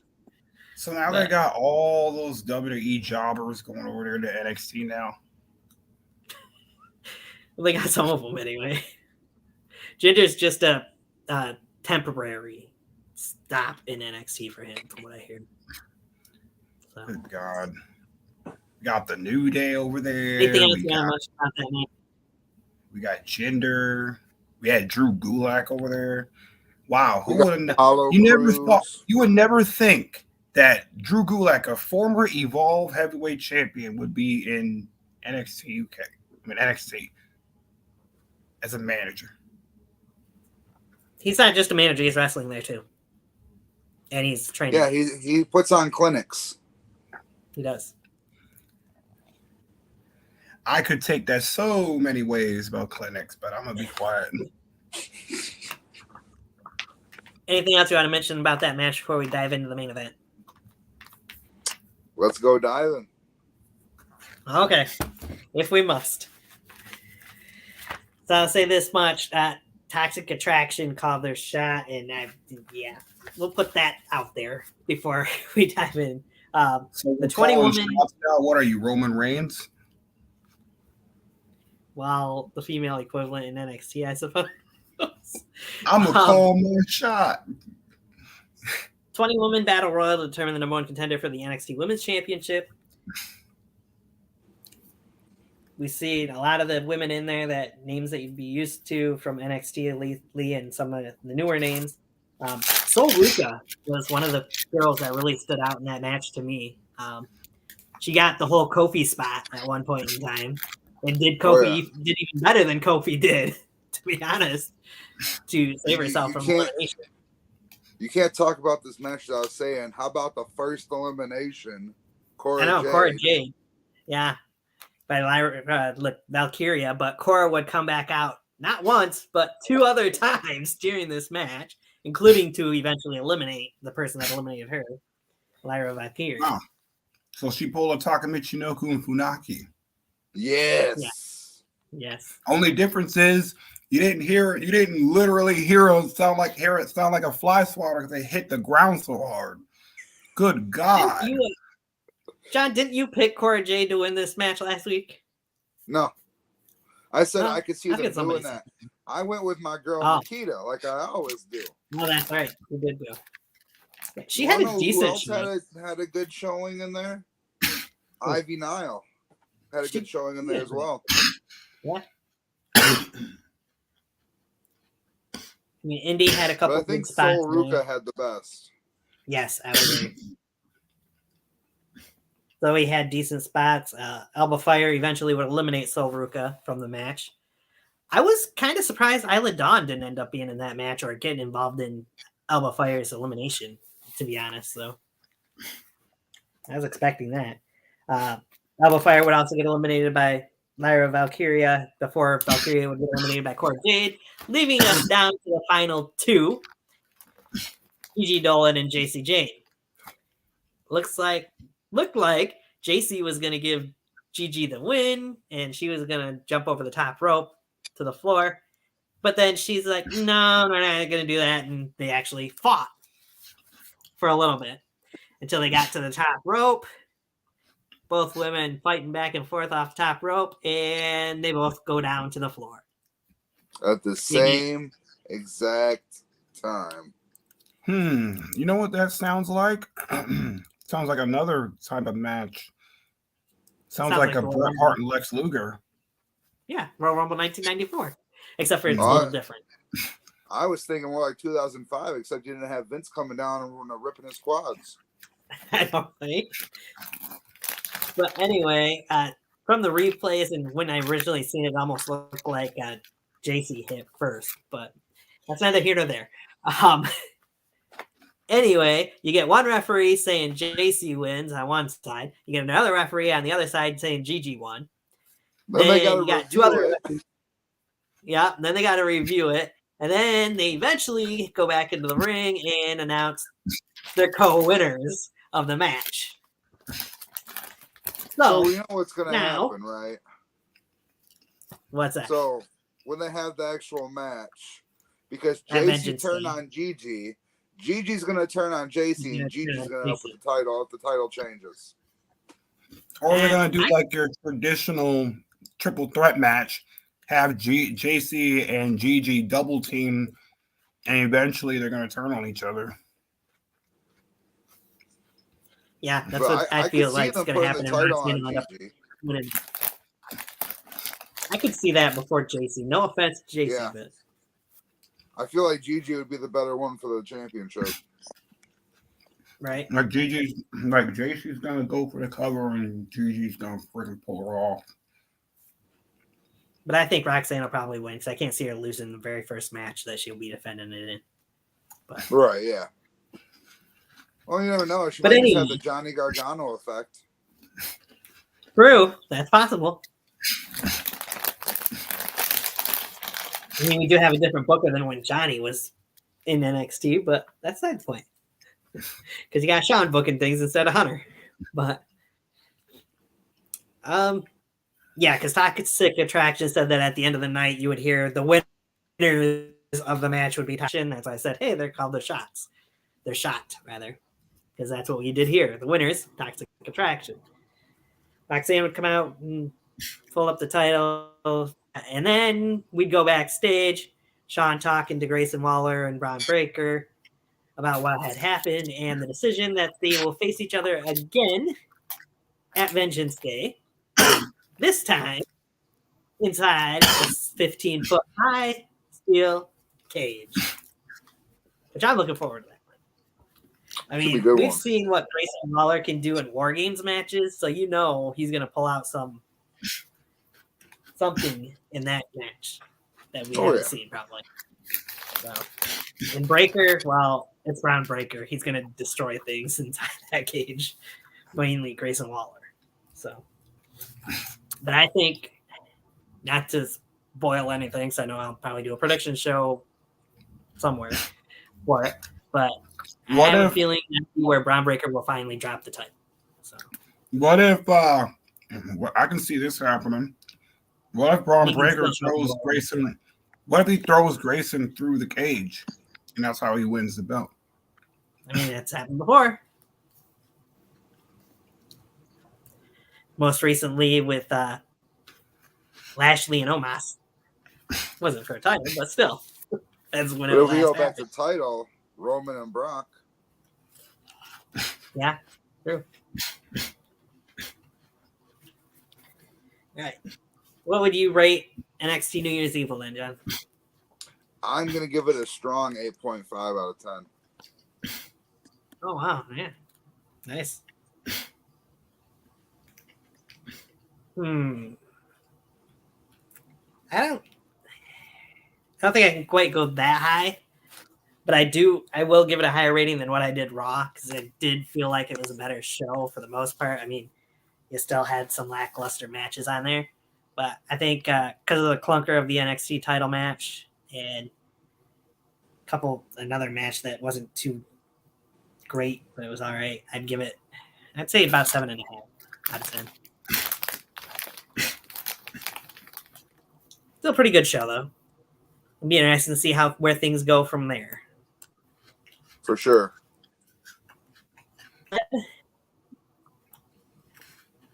To Dynamite. And we kick things off in a big way in LA in the Kia Forum with him and Adam Page versus John. Dynamite. Good. I actually watched Dynamite, so I can actually comment on this one. So we kick things off with the grudge match as Hangman Adam Page is making his return from the head injury, from the concussions. And him and Moxley went at it the entire match hard. And the thing is what happens at the end. But if you guys want to pick up anything that happened during the match before I jump to the finish of the match, go ahead. I actually missed Dynamite this week. Oh, shame on you. I know. Go back and watch it. I will. You know, speaking of head injuries, I had a headache trying to watch another Adam Page match. Good God. Jeez. I forget. You're not a huge Adam Page fan. I mean, I'll be back. He's vanilla. Very vanilla. On the mic, he's very mediocre. It's not special. Like, he cuts the most generic babyface promos that I've heard in forever. Like, it's like, dude, like, you always end it the same way, and it's boring. Yeah. But when Moxley speaks, when Moxley speaks, it's like gold every time he fucking speaks. That dude can promo his way out of a paper bag, dude. That dude, he just gets better with age. Yeah. But Adam Page resonates with the crowd because, I mean, you always get those cowboy shit chants from the crowds everywhere, so I'll give him that much. Do they really pay attention to what he says, though? Like, it's like... Probably not. They're like Ultimate Warrior fans back in the day. Like, I mean, I absolutely love Ultimate Warrior. Ultimate Warrior is the best. What's he talking about? I don't know. Something about rainbows and something about rainbows and fire and Indians and burning in the bushes or something like that. I don't know what he's talking about, but he can wrestle. I was gonna say that's pretty much the same way with Hangman. He might not be the greatest on promo, but he can wrestle. So, him and Max went back and forth. Hangman ends up winning with a buckshot lariat. Doc Samson comes in to check on Moxley, who apparently can't remember what happened there at the end of the match. I think it's just a way to write off Moxley for a little while, finally to get that vacation he was planning to get. I mean, Moxley deserves a vacation. He does. He was supposed to get it back when he lost the title back to Punk at All Out. All Out. But shit happened. Punk and the Elite got suspended, and Moxley was needed to stay around. Which, by the way, that was dumb. Yeah, well. So then we move on from that to Tony Schiavone in the ring and TBD, to be determined, coming out for an interview. That TBD, of course, the return of Adam Cole, baby. Woo! I'm very happy to see Adam Cole back, by the way. I just hope they actually fucking do something with him this time. Right? Like, actually do something with him. Don't put him in the fucking tag team division. Do something with him. So I'll say this much. The promo that he cut, and now the 15-minute rides, he couldn't do any more than a 15-minute ride in the car because he would either feel sick or he would get physically sick. And the facts that all those head issues that he was having over the months and seeing all the tweets and everything from everybody, it was a face turn. You could tell from the promo that he cut. I feel like they are going to do something more with him. He did win the Owen Hart Cup last year. I'll mention that, which should be coming around here soon. But Adam mentioning how he hasn't really scratched the surface when it comes to AEW. But when it's all said and done, there'll be one person at the top of the mountain, and that person will be Adam Cole, baby. So, the king of the mountain. Wait, I'm sorry, what? He's not Jeff Jarrett. No. Don't try to be him. Jeff Jarrett's a joke. But anyway. Yeah, we'll get into him a little more later. But I don't fucking understand. I'll get to it later. It was nice to see Adam Cole back finally. Anyways, I'm happy he's good to go. He's fine, and we'll be seeing him again. Now, Tony Khan, listen to me when I say this very carefully. All right, Tony Khan, like Jacksonville did today, almost. Don't fuck it up, okay? Don't fuck it up. Don't be fucking stupid. Adam Cole is a one-of-a-kind gem. Don't fuck it up. Because I know you like to fuck these things up. You've done it in the past. Stop catering to all these fucking old-timers with nostalgia and look at what you have in front of you right now. CM Punk was a fucking bust, Con, whether you want to admit it or not. It was a fucking bust. You put all your eggs in one basket, and what happened? It ended up going back to Moxley, didn't it? Maybe you pushed the wrong guy.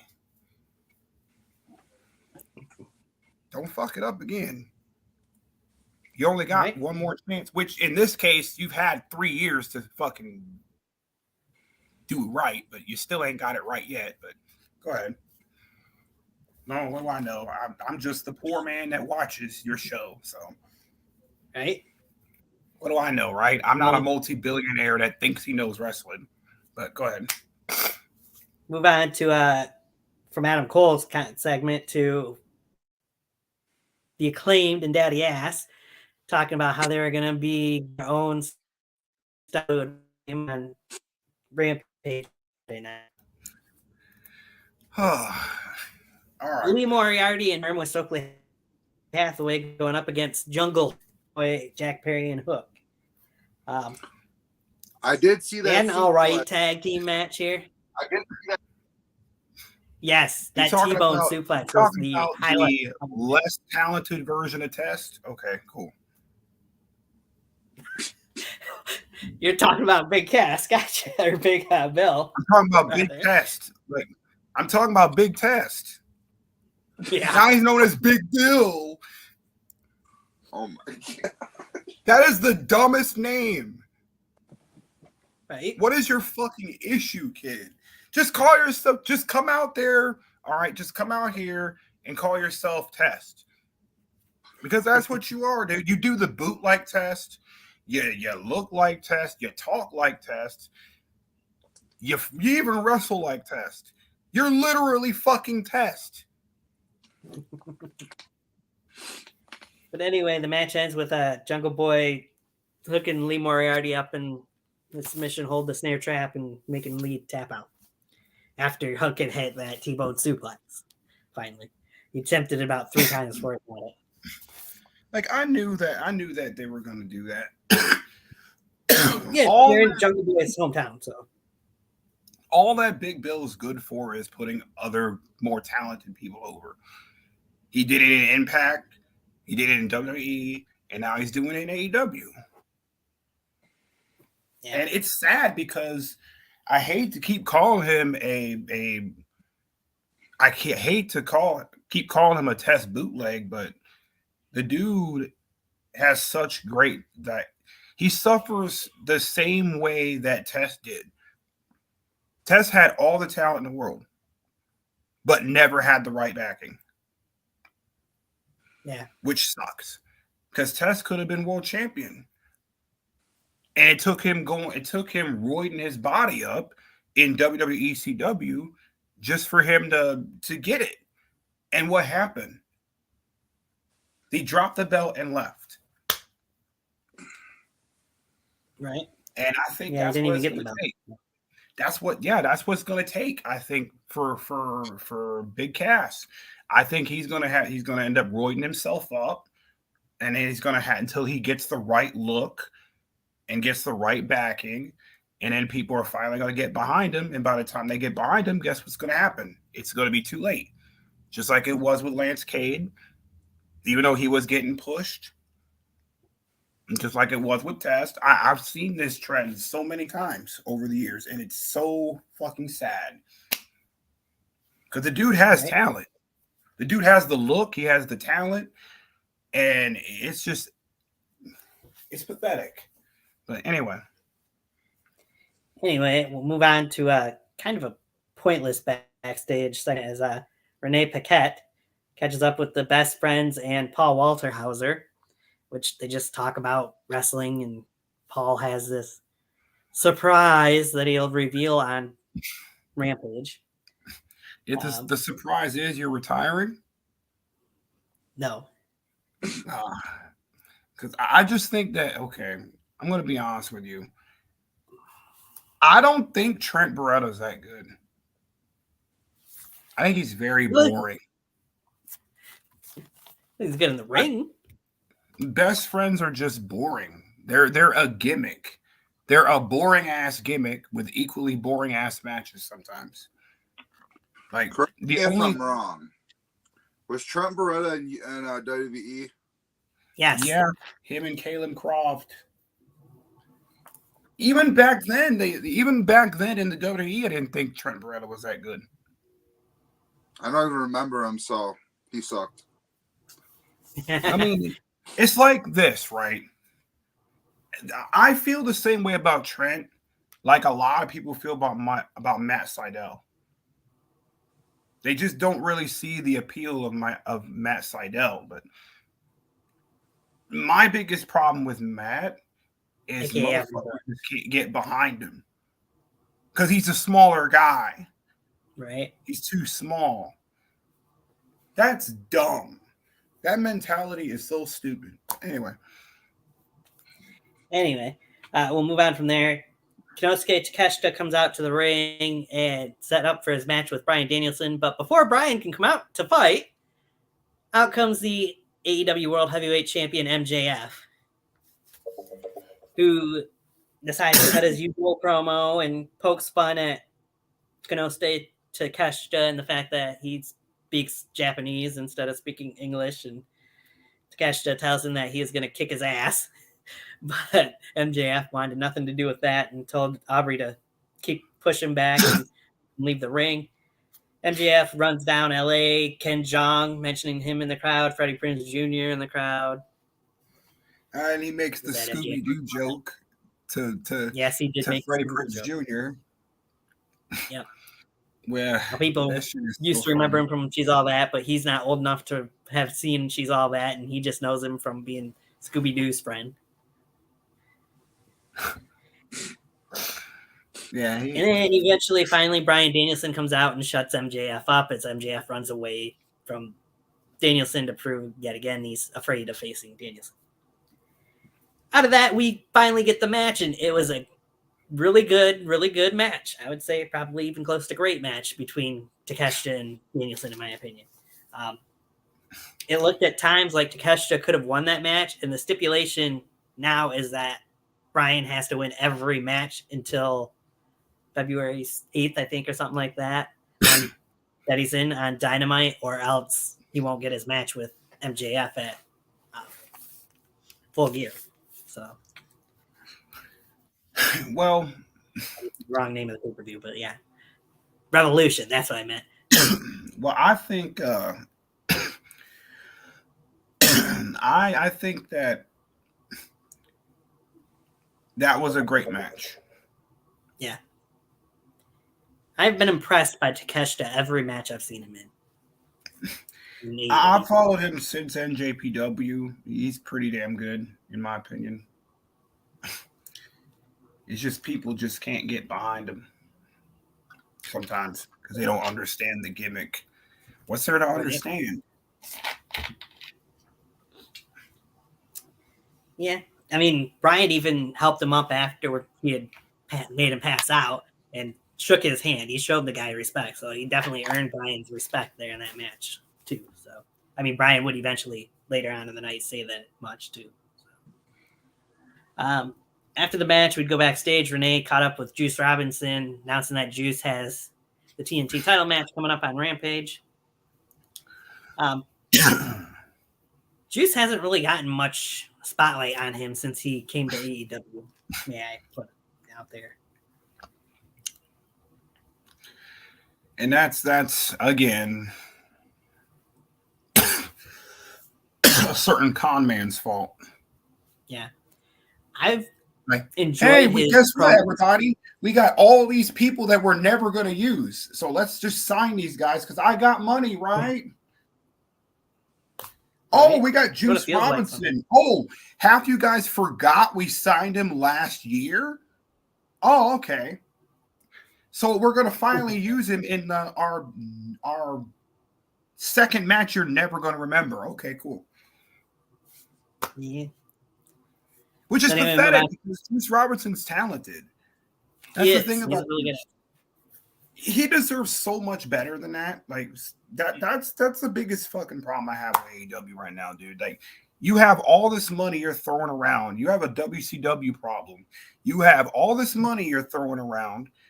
You're throwing all this fucking money around, and what are you doing with them? And I've gotten so much hate for saying that shit. But listen here, you marks. Marky Mark and the bitch bunch. Listen here. You know I'm telling the truth. And finally, it took you 3 years, but you're finally seeing the same thing that I've been seeing the entire time. It took y'all 3 fucking years to see it. Oh, why aren't you using this guy? Oh, and what do you see when he's on there? Oh, I forgot he was here.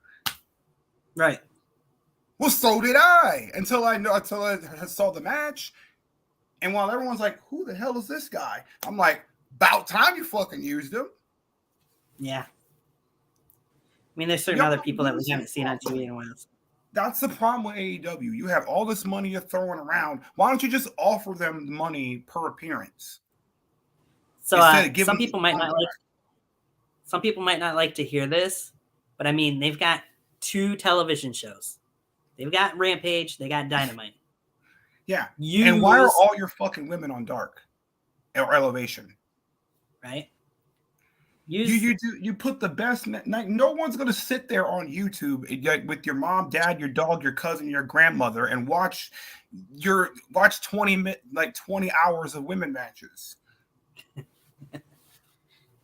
That nobody's gonna know. No one even knows who half these motherfuckers are. They're jobber matches, right? Like, who's going to sit there and watch Elevation for a jobber match? Like, why is Ruby Soho on Elevation when she should be on Rampage or Dynamite? Well, she wasn't. Because she tried to start a riot. Like, I don't understand it. Last year, she was in one of the biggest storylines of her career against Britt Baker. And now look where she's at. She's carrying this other, whatever the fuck her name is. Willow Nightingale. In a tag team match. Whatever. Willow, who the fuck are you? I don't know who the fuck you are. Why the fuck are you on my screen? Why should I care about you? Willow Nightingale or whatever. You don't look like a Willow Nightingale. You look like a Scary Spice. Jeez. You need to get the hell off my screen because no one's going to watch your match because everyone's just watching Ruby Soho. We'll get back into those two later. I'm just heated about that. I have every right to be heated about it because of course I got to be the bad guy to say shit. Because everyone's fucking over here eating it up because it's like, oh, there's a bunch of indie wrestlers that do flippity bullshit. Where's the actual storytelling? Yeah. You have two perfectly good shows, and you can't tell the damn story on neither one of them. Anyway, the point I was going to make is they've got two different shows. They should be having different talent on each show with all the talent they've got instead of using some of them on both shows. And actually tell effective stories. Right. Like they have been on Dynamite. It's been good. For the most part. I mean, back to Dynamite, though, we got Tony Storm and Saraya. Saraya were up next against Britt Baker and Jamie Hayter. This is just Saraya's second match back, and it was probably good that it was a tag team match for that matter, because it sounds like she was really blown up in that singles match against Britt Baker at the pay-per-view. They had a pretty decent match. The ending comes where it was Jamie and Tony that were down in the ring, and Hikaru Shida, who had come out to kind of even up the odds with Rebel being out there for Britt and Jamie, would slide the kendo stick in the ring in between the two as the referee's distracted by Rebel. And Britt Baker actually grabs the kendo stick and uses it and hits Tony Storm with it, leading to Jamie hitting Haterade and for Jamie and Britt. And that was that for that. You got something to say about it? What do you got to say about it, Buster Boy? Well, time for you to go back to dark now, Saraya, with the rest of the freaking females. Like, they do this all the time, and it pisses me off. They do this shit all the time. These 3-week pushes before you go to fucking dark. It's so annoying. So, like, John, I knew they did that shit with Athena, and now she's on Ring of Honor, a show that nobody watches. That's on Honor Club or whatever it's called. Yeah, like no one's gonna fucking pay for a subscription to watch the show. Right. Just saying. So, John, I'm gonna bring you in here for this one a little bit because we discussed this match pretty heavily last week, leading into it. Hikaru Shida kind of did a heel turn here, but not fully because she just slid the kendo stick in and then had like a surprise shocked face afterwards. So, right. Didn't fully get the whole heel turn, but I still feel like after the facial expressions we've seen from her backstage and seeing this happen, that's still in the cards. Is what it feels like to me. For sure. I mean, they easily see it leading to Shida and Tony Storm probably at some point sooner rather than later. Yeah, I mean, it's AEW, so they're doing it subtle because, like Buster's saying, it's the women's division. But it's going to be a big, huge heel turn once it fully goes through. Right.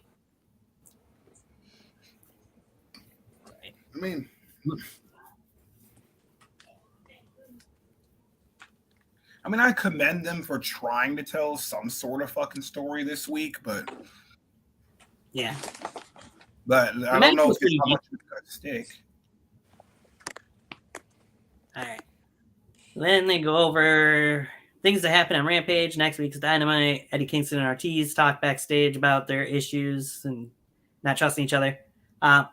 Then you'd get the Jericho Appreciation Society coming out and flapping their gums a little bit how they showed up in Pro Wrestling Guerrilla earlier in the week. And then Ricky and Action Andretti come out and interrupt them. They have a back and forth, kind of pointless promo, really, from both sides. Did I mention how much Ricky Starks is a fucking gem?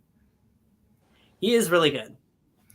That dude, I have followed that dude since NWA and how he has gotten. He over the years, like if y'all don't know who Ricky Starks is, but y'all are cheering for Zicky Dice, you really need to seriously get your head checked. Right? Because if you know who Zicky Dice is, you should know. You know who the fuck Ricky Starks is.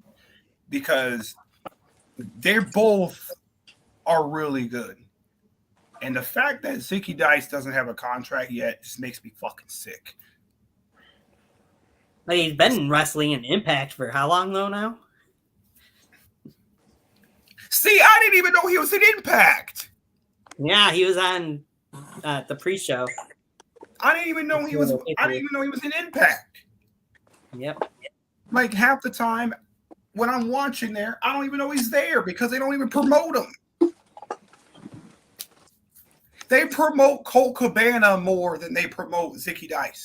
What the hell? Yeah, right. But the point is, like, Ricky Starks is amazing. Like, the dude, a lot of people compare. I've been seeing this lately. Like, a lot of people compare him to The Rock. Oh yeah. I mean, I can see the charisma. Like, the dude has amazing charisma. And that dude, I think he has more charisma than The Rock, honestly. And if he really tapped into it fully and he found a place that really backed him up like NWA did, because they were, NWA was promoting the hell out of him. He was kind of their face. He was basically. It was him and Nick Aldis. Yep. And those two were absolutely insane. But yeah, that dude is a gem. I'm just saying. I can go on and on about him. But I'm just shut up now. So I'll mention this. Action Andretti had some pretty good lines, and so did Ricky Starks in this promo. I mean, Action Andretti mentioned to Sammy at one point, yeah, you can't even keep track of your girl and where she's putting her hands. Shit, they were all over me in my area last week. So I'll give him props on that. For a new kid, he's gave out some good lines. Ricky wants a piece of Jake Hager after Hager powerbombed him through the table. And Hager, of course, gives us the line, I'm going to slap your face off your face. Yeah, well, that's some total swagger. Let's not forget. He loves his hat. Yes, of course. He loves his hat. As he says every week. I love this hat.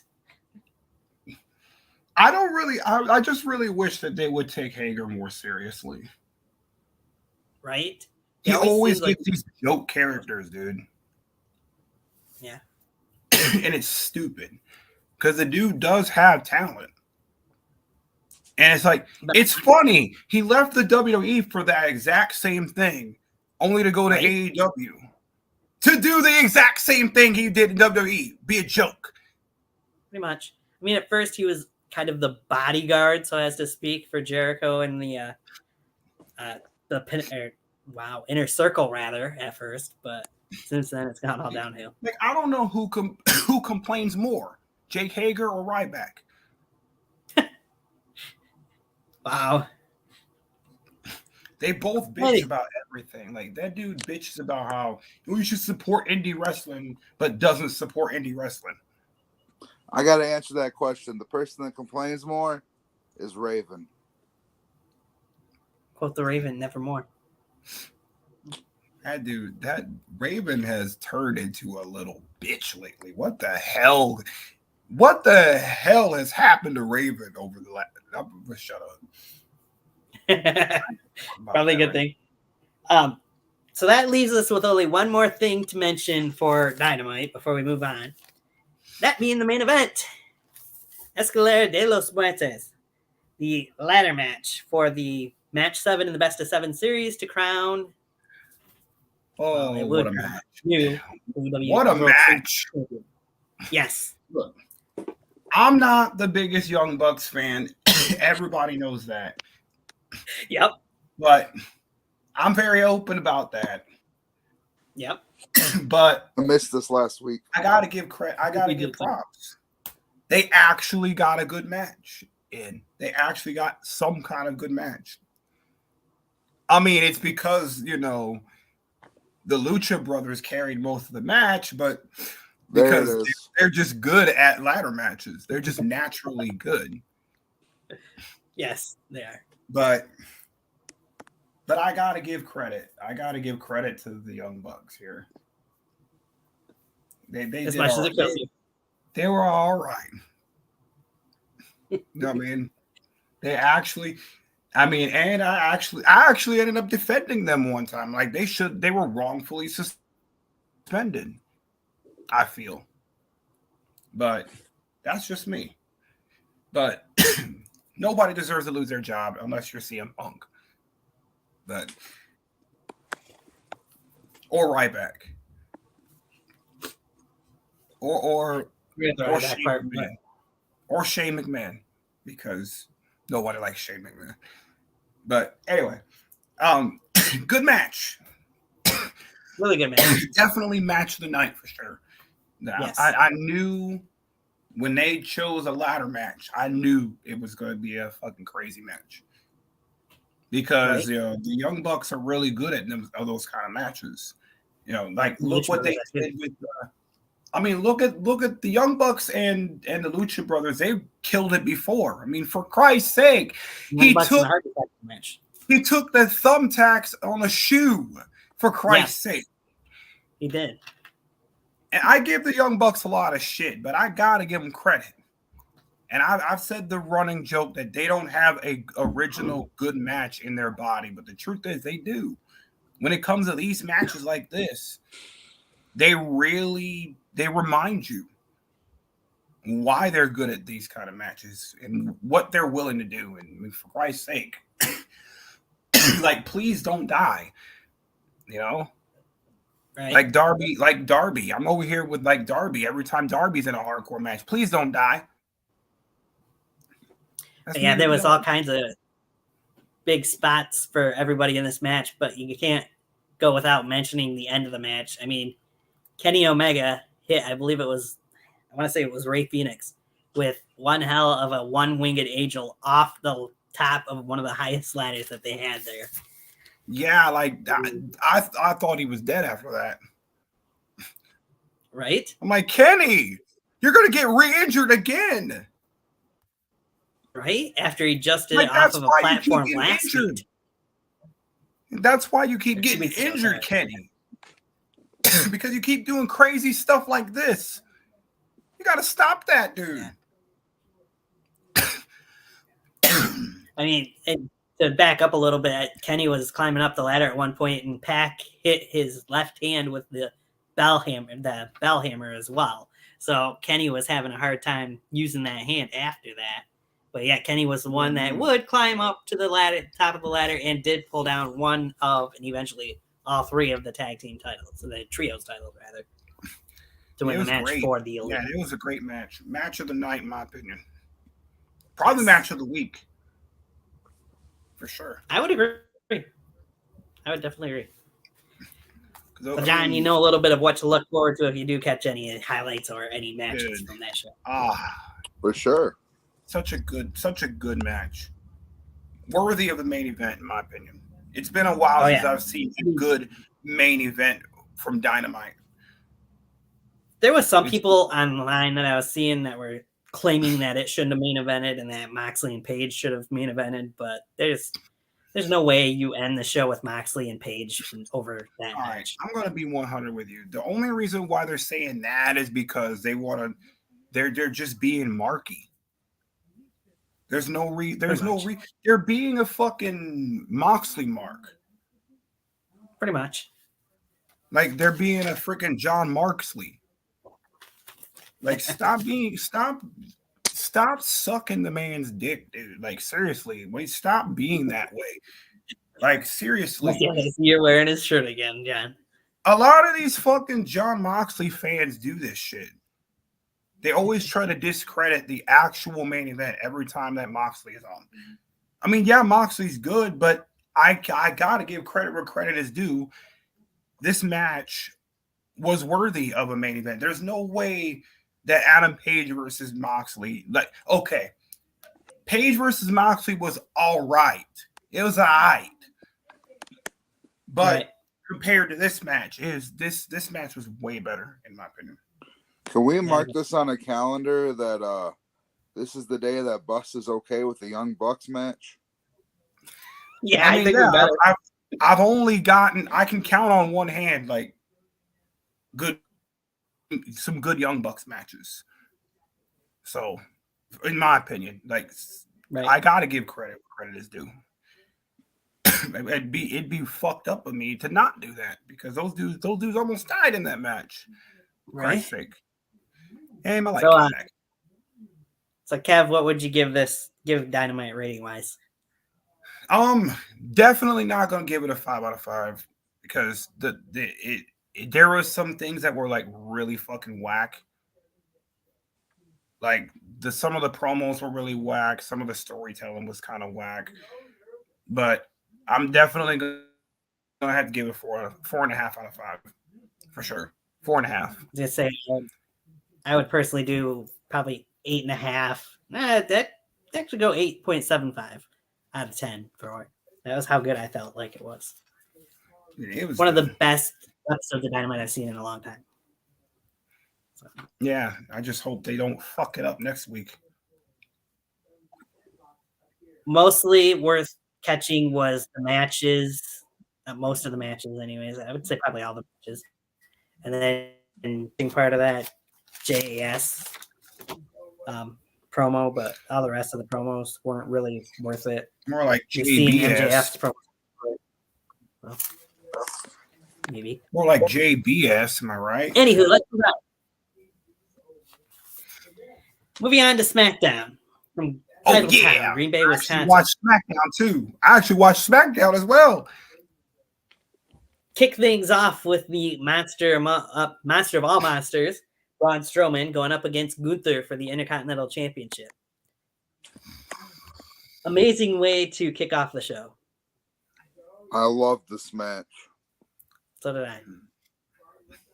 I loved how Gunther kept going after the shoulder that he had targeted 2 weeks ago on SmackDown. That was perfect to see Gunther do that. Kevin apparently he said something about Monster of Monsters and I fell asleep. What happened? Braun Strowman faced Gunther. That's what happened for the IC title. Okay. Could somebody please tell me what the big appease is of Braun Strowman? He's a big guy. He does big shit. Big guy shit. Whoop-de-fucking do. He likes to give people these hands. Yeah, that he does. More like I'm more like I'll just take a pillow instead. He's boring. I'm gonna be honest with you. That match with Gunther was really good. Right? Because it's fucking Gunther. It's fucking Walter. That dude is a fucking beast. I mean, and when he powerbombed that big man, I was like, holy shit. I like the knockout blow by slamming Braun's head to the top of the whatever the fuck you want to call it, the corner. And then powerbomb to end it. Yeah. It's so good. Sure. I mean, Strowman kicked out of the splash and Gunther kicked out of the power slam at one point in the match. So I like when Gunther got derailed too. right over the table. Yeah, I find it very hilarious. I find it very hilarious that everyone was saying that Braun Strowman was going to win the match. Yeah, I figured he wasn't. I mean, some people. I'm just glad that they told the match with a great story. Right. Yeah, it did tell a good story. Like, there were two big men trying to hurt each other bad. Like, Gunther wanted to prove that. I like Gunther's new gimmick. He wants to make wrestling relevant again. Yes. He wants to get rid of all the jokesters and all the job and all the fun and games and stuff like that. He wants to go in there and just beat the shit out of you. I will say, even though it was a good match, it's not Gunther's best. I still like the Gunther Sheamus match. Oh yeah, I'd agree. Because they always could put out bangers. After banger. After banger. After banger. After banger. Man, I feel like Triple H is kind of being a pussy when it comes to Sheamus. And he's kind of being given mixed signals right now. First they wanted to push him for the world title. Then they wanted to push him for the Intercontinental title. And now they're pushing him for the tag team belts again. Like, what are you doing? Oh, they're going to bring the 24/7 title back, too, to put it on Sheamus. Please, no. I hope not. Anyway. European champion. Why not have Crash Holly win the belt? Huh? So we'll move put on. The belt on Crash Holly. After Gunther retains, you go backstage to Sami Zayn coming up to the locker room. And he gets Paul Heyman coming up. Those two have good banter, as always. Sammy wanted to go over game plan for the main event match with the rest of the bloodline, but Paul says, I'm the only one here. The Usos and Solo have the night off. There's nobody to game plan with. You're on your own. This is all you. Words of the tribal chief. He wanted you to do it alone. And Sammy says, you know what? He made the right call. I got this. I'm going to take care of the Kevin Owens problem. And Paul, this isn't a prediction. This is a spoiler.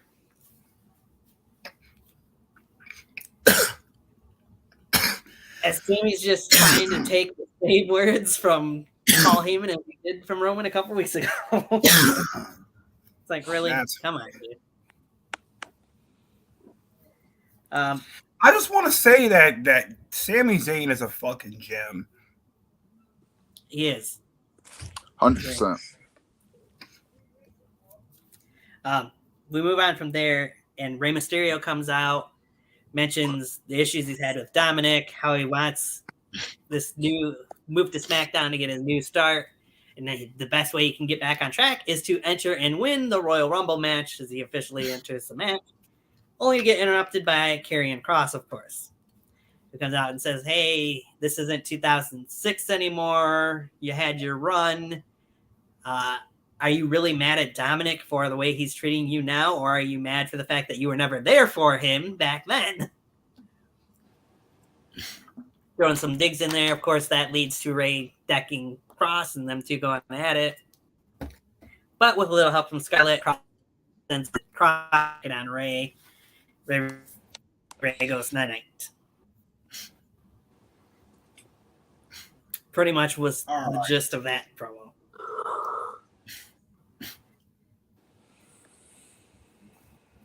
Anything you got? Huh? Not really? Okay, good. Move on. No. I have. Anything that you guys took out of that promo besides? I heard something about Karrion Kross and I zoned out. Hold on, what happened? I pay attention to good stuff that's actually interesting, not anything named Karrion Kross. Sorry. I just don't fucking understand it, dude. Like, I don't understand how people can say that Karrion Kross is good. Like, what's good about him? It'll be interesting to see whether this. His valet, that's what's good about him. I know, right? I mean, come on. So was Sable back then too, but they didn't make her fucking good. That's why he's relevant, because of Scarlett. Yeah. Like, Karrion Kross is not that good. I think he's very. Well, then we'll move along to one of John's favorite parts of the show, I'm sure. We go back. Come on, say it. Stage to Liv Morgan. Woo! Talking with Emma and Maxine Dupree, actually questioning why she wants to enter the Royal Rumble number 1. For one, telling that she's crazy for wanting to. And then Liv said, well, that's the best way for me to take out everybody, pretty much. In comes Raquel, and her and Liv get into a little back and forth. Raquel says she's tired. Yeah, I'm getting to that. Okay. Tired of how people have been treating her lately and not thinking that she's the biggest and the baddest in the division, pretty much, that she is. And she'd eventually lead into, as John was kind of foreshadowing there, I don't remember the exact words she said, but she would get a smack. I got my palm read. You want to see? Smack. Yeah. And Liv smacks the taste out of Raquel's mouth, leading into a match later on in the show between those two. But up next after that, we get a random Xia Li versus Tegan Nox match. It makes sense partially because Xia Li cost Tegan and Liv the tag team titles a few weeks ago and then beat Tegan Nox in the gauntlet match. But we get a quick little match here between these two. Tegan Nox hits a not so great shiny wizard to pick up the win. That was pretty much that for that match. It was just kind of boring, in my opinion. No offense to those two, but it was that. I think that perfectly describes a Liv Morgan match, like in general. We weren't talking about Liv yet for a match. Liv wasn't even in that match. An utter disappointment. Right. I know, but I heard something about Liv and I just zoned out. And then I heard something about Tegan Nox. And I'm like, Nox beat Xia Li. That's what I heard. Why the fuck is Tegan Nox back? Because Michael Cole was a big fan of hers, and so is Triple H. They need a shiny wizard. I mean, dude, I'm a big fan of porn too. That doesn't necessarily mean I'm gonna always want it in my life all the time. What the hell? Like, Tegan Nox is literally all right. She's that run-of-the-mill, boring ass fucking woman. Look, she's that one girlfriend that everybody talks to, but she doesn't have an interesting personality, and no one really understands why she has all these friends. That's Tegan Nox. Like, why are you popular? You're not an interesting person. You can't really wrestle that good. You're very vanilla on the mic. So she's real life Gretchen Wieners. Got it. It's like, dude, like, what do you have? What's special, Tegan? You can get injured quick. Does that count? Like, you get injured quickly. So anywho, we move on. You get a little promo from Valhalla and the Viking Raiders talking about why they're going after Drew and Sheamus. And then you go backstage to Adam Pearce and Drew and Sheamus, which was a pretty good promo that they had. I mean, Sheamus and Drew not only beating up each other, smacking each other, but eventually smacking Pearce as well. As Pearce mentions, next week it'll be the Viking Raiders versus Drew McIntyre and Sheamus, the Banger Bros, in the first round of a tournament to crown the number one contenders for the SmackDown Tag Team titles. All right. I will say that was a great that was a great promo, but honestly, it was a little choppy. Yeah. I see. Gotcha with that. It was choppy. They were chopping each other. You know, that has the potential to be a good match. Because those four have a lot of experience total. Right. So it'll be interesting to see how this is going to work. Drew and Sheamus especially. But yeah. Let's not forget the Viking Raiders too. The Viking Raiders are pretty experienced too. So they're just getting repackaged. Yeah. I mean, they're experienced in the ring too. Like they've been experienced all around the world. Just wish they'd actually go and experience a little bit more. Or they could just drop this whole Viking Raiders stick and give them back to War Machine. But that makes too much sense. They can just go back. They could just go to Impact and go back to being the War Raiders. Yeah. So then we get from there to Bray Wyatt's promo as he talks about the Pitch Black match and how Uncle Howdy attacking him last week kind of knocked some sense into him, I guess. And that you better believe it. that it helped him realize who he needed to be. May I mention, Bray Wyatt wasn't just standing talking on the microphone this time. No. We seen the rocking chair return on SmackDown. About as Bray was damn time. Agreed. Yeah, Grandpa Bray is going to tell you a bedtime story. He's going to talk about all the crazy shit that Bray Wyatt talks about, and then just sit there and talk about running away and letting me in. And dude, all his demons down there on the bayou. 2005 called. They said they want their moment back.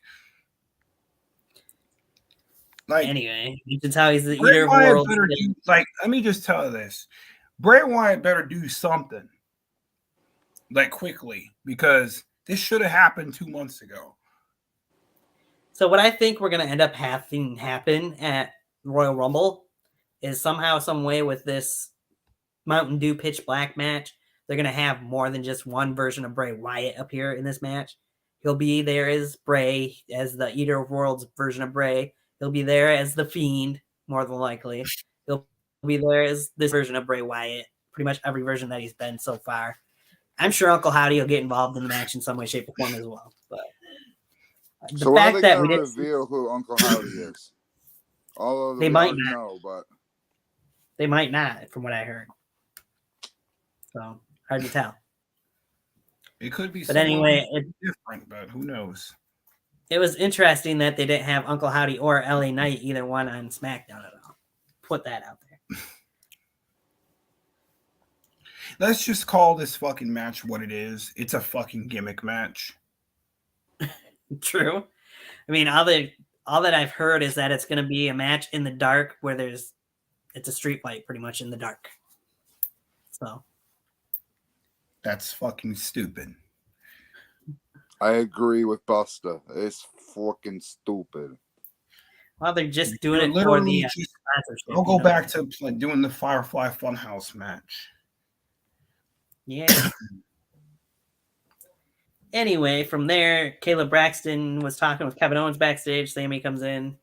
They banter back and forth. Kevin's still saying, Sammy, you don't realize the Bloodline is using you as they have been since day one. There's a reason you're still just the honorary Oos and not a full-blown Oos.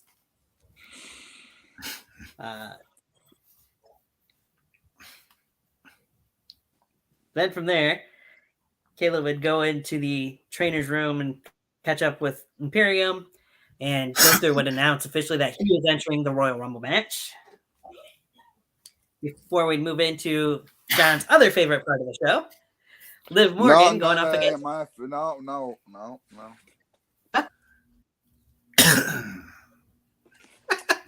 Oh, come on. You got No, we all know his favorite part of the show is Charlotte Flair. She's ugly, man. Charlotte is so ugly, it's terrible. And she looks like she's going to pop a boob in every match she's in. It's... We'll get into Charlotte soon. But we got Liv Morgan and Raquel Rodriguez before that. So Liv kind of screwed herself over in this match, in my opinion. I mean, she takes time to set up a table outside the ring. And that pretty much is what cost her the match. As Raquel would win with the Tejada Bomb, or whatever the hell you want to call it, in a kind of lackluster match, really, between those two. So, kind of describes a Liv Morgan match. You set yourself up for a huge anticipation just to realize what it really is. It's a fucking Liv Morgan match. So I choose Coleman. What's your say on it? What's your say on it? Great match, bad ending, all sucks. That's my take. Why do they always fuck up the finishes for the good characters? I don't know. Liv Morgan is an interesting character. It's too bad I don't know what the fuck it's supposed to be, but are you emo? Are you gothic? Are you a masochist for pain? What are you trying to fucking be? She's all of it, all wrapped up in one. She's the whole package. What are you? You're a crazy bitch. What are you, AJ Lee? No, because she's got a booty. AJ Lee didn't have one. Yeah, but AJ Lee has something that Liv Morgan doesn't have, and that's talent. Sorry. I'll be quiet. I'll be nice tonight. Oh, you're going to be nice for now. I'll let you get your heart on for Liv Morgan, okay? I won't take that from you. Anyway, we move on. Sonya Deville backstage with Adam demanding a rematch with Charlotte because why not? And Adam tells her, oh, imagine that. You should just go in the Royal Rumble and win that to get back into a match with Charlotte because you can't win a match, so you don't deserve another rematch with Charlotte Flair for the SmackDown Women's title. Sonya Pretty says, much what he told her is, you fucking suck, bitch. Get out of here. So Sonya says, well, I'll do something and get myself back into title contention without having to go through all that. And then the next thing we see, Sonya's attacking Charlotte Flair backstage. They have a big old brawl. Referees and security and Pierce tried separating them. And yeah, and Charlotte Flair forgot she was a face again. Right? Oh, I'm a good person now. Okay. Yay! I was not thrilled with her coming back and winning the title from Ronda, but unlike a lot of people. Anyway, they would then show the Cody Rhodes video that we've seen on Raw before we get the main event. Sami Zayn one-on-one with Kevin Owens. Great match until you get to the finish. That's all I can say about this match. That's what happens when you're a puppet. Typical Kevin Owens, Sami Zayn match. Sami had KO. It looked like dead to rights, set up for a haluva kick when the Usos and Solo hit the ring and attacked Kevin Owens to cause a disqualification instead. And because WWE and flimsy finishes, get used to that. I will say the best part of that match for me was when Sami dropped Kevin on the back of his neck on the apron. Yeah, the brainbuster on the apron after all the power bombs that he's taken on the apron. Yes. Yep. My favorite part of the match was the end credits for the end of the show. I'm joking, but no, I like the counter into the Blue Thunder Bomb. That was clean. Yeah. I mean, those two can't have a bad match against each other. So. They can't, though. It's impossible for Sami and Kevin Owens to have a bad match. I just wish they would have some good fucking finishes. Right? Because their last 10 matches, I believe, were all ended with no finish. Or with a flimsy finish. I wouldn't go that far. I mean, WrestleMania, not this last year, but the year before, KO beat Sami clean. So. Oh, okay.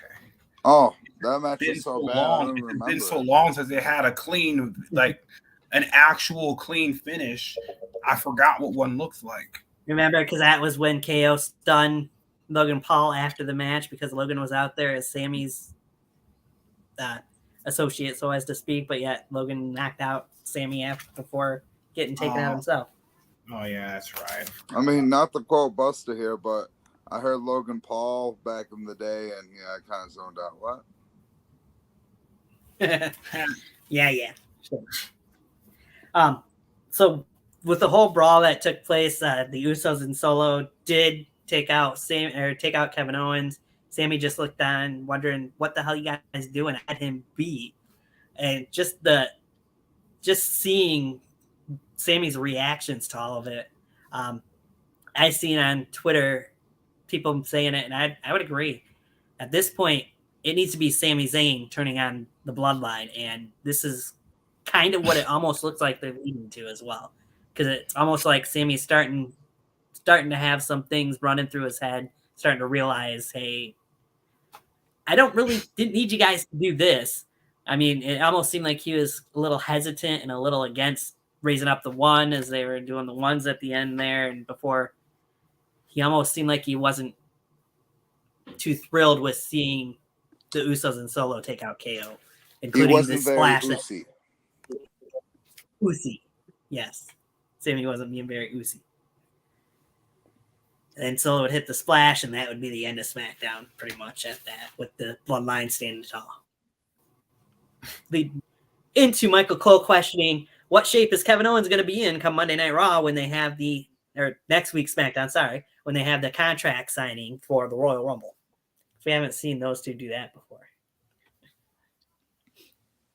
But we all know, as they mentioned, it'll be your standard contract signing then. Gotcha. Yeah. So the tables is going to take. Table. Yep. Or someone's going to try to go through a table, but it just won't break. Right, because tables do that a lot lately. Damn tables, anyway. Long live the table. So, I got rid of it, but what would you guys rate SmackDown? 6.5. Really? There was only 2 really good matches that whole time. The Gunther and Braun Strowman match, and the main event, Kevin Owens and Sami Zayn. Honestly, the rest of it was kind of blah. So I'm just going to give it, I'm going to probably, because of those 2 matches, I think those were the saving grace of the show. So I'm going to have to give it a 3.5 out of 5. Nice. I think I'd go about 7 out of 10. It was just, could have been better, could have been worse.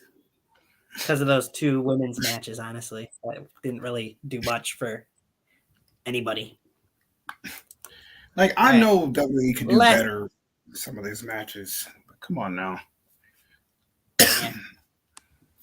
Last show to go over, and there's only 3 matches for it. So, Rampage kicks off with Juice Robinson versus Darby Allin for the TNT Championship. They had a pretty good match for our first time seeing these 2 guys go at it. Juice got some good spots in there. For people who weren't too familiar with them, I think they got a good showing of what Juice can do, even though, of course, at the end, Darby Allin hits a coffin drop, gets a 1-2-3, retains the TNT title. Out comes Sting to celebrate. All right. My only question is, what the fuck took them so long to give it to Darby? Yeah. It's about time, man. Stop fucking jobbing out Darby Allin. Just saying. Like, actually push good people. And give them good storylines, for Christ's sake. But anyway. You didn't catch Rampage either, John? I guess. No. I caught Rampage, though. I did, too. There was a lot of promos and talking on there. I mean, I can't remember if it came before or after the second match, but mentioned part did come the Orange with Danhausen, and revealed his Golden Globe was what was in the bag. Shock surprise, wow. Garrett Stone, Jay Lethal, and Satnam Singh coming out. Satnam Singh would keep Danhausen back in the corner while Jeff Jarrett would lay out Paul with a guitar shot. And they would steal the Golden Globe before they could do any more. Out came Best Friends and Orange Cassidy slowly behind them. In front and then behind as the Best Friends went past them. That was all to that much. The next match was Brody King and Malachi Black, the Kings of the Black Throne, against Ortiz and Eddie Kingston. A nice spot in that match was Eddie and Malachi Black were going at it, and Eddie Kingston would do the sit down and cross-legged sit down in front of Malachi Black, which Malachi would do back, and Eddie just gives him the one bird salute, single bird salute. It was a pretty decent tag match. The end comes with Buddy Matthews and Julia Hart coming out and getting involved. Buddy had a chair that he kind of pushed into the ring, and Eddie stepped on it. It's like, what do you think you're doing? It looked like Eddie might potentially hit Julia with the chair, or at least that's what they wanted Ortiz to think, and Ortiz took away from him and questioned what Eddie was doing, leading to Eddie Kingston eating a black mass, or whatever they want to call it there, because I don't think they've really given it a name. 1, 2, 3, Kings of the Black Throne pick up the... Because Eddie and Ortiz still have issues and don't trust each other. Pretty much is the gist of that. All right. The thing is, right, I'm a little bit confused on what the hell they're doing with the House of Black. Yeah. Now I guess they're doing this whole kill everyone thing, which is like, why didn't you just do that in the first fucking place? Right. Instead of losing dumbass matches that you shouldn't have lost. That's for sure. Like, Malachi talks about how Vince doesn't understand his gimmick. I don't think Tony understands his gimmick either. Right. I don't think he does either. I'm shocked, honestly, that he's stuck around in AEW and didn't go back to WWE after Triple H took over. Because Triple H booked him a hell of a lot better in NXT than Vince ever did on the main roster. Whatever. I guess technically his contract wasn't up or anything yet, so who knows? He could potentially still go back at some point. Anyway, moving on, then you get the tag team street fight, Anna Jay and Ty Mello versus Willow Nightingale and Ruby Soho. Ruby bled way too much in this match for it being a Rampage match, in my opinion. I don't know if she got busted open the hard way or if she bladed at a point in the match or what, but there was way too much blood from her. Yes, she did eventually pick up the win, pinning Ty Mello, but there was no need for some of the things they did in that match. I mean, she didn't really have to carry that match like that. I think she did. I think she did way too much in that match in general. Like Ruby Soho, I don't know what she was hoping to gain from that. Yeah. But she put herself in unnecessary danger, in my opinion. And I feel like she should have calmed down. It's a fucking Rampage match, for Christ's sake. Like, anyone's going to really watch it. Come on now. Yeah, I've seen people online saying, hey, this is your B show. Why are you having a match like this and having that much blood used in a match like that? And I agree. There was no point in it, and that should have been on a pay-per-view if they wanted to do something like that. And it's not even, and there ain't even a story being told. Right. I mean, their story is that Ruby was looking for revenge because Ty Mello, has been targeting her ever since JAS formed, which she has, and that was Ruby's finally getting her revenge, but still. It's like there wasn't even any promotion for that, though. I mean, they should have at least promoted it a little bit more. But I agree with a lot of people. She should not have bled that much for a Exactly. B show like that. For their version of Sunday Night Heat. That would be like that would be like having a last man standing match on metal. Like, what's the whole point? Right. Anyway, for that shot, I'd mainly say that the TNT title match probably was the best match for me on there. I know a lot of people were those 2 tag team matches, but I just felt like Darby and Juice's match was really good. I'd give it a 6 out of 10. That'd be my rating for it. Worst show again, as per usual, on every week probably will be. If you gave it a rating, what would you give it, Busta? Honestly, I'm going to give it my usual rating, like I do every Rampage, which is just a 3 out of 5. The tag team match was good.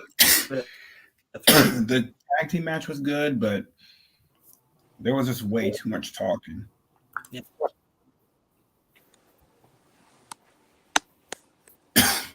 Right.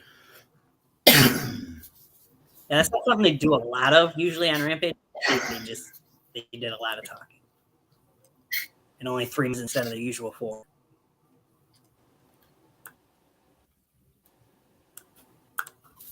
All right. A whole lot of time. But we'll dive into a little bit of other wrestling news here real quick. So there was another show on Friday besides SmackDown and Rampage. Busta, I know you mentioned you've seen it. I read it and seen some highlights from it. Go over the results here real quick. For Impact Wrestling's Hard to Kill. I want to make sure I get past that. That was on the pre-show, wasn't it? Yeah. They actually had the X Division title match on the pre-show instead of on the actual show, which is surprising.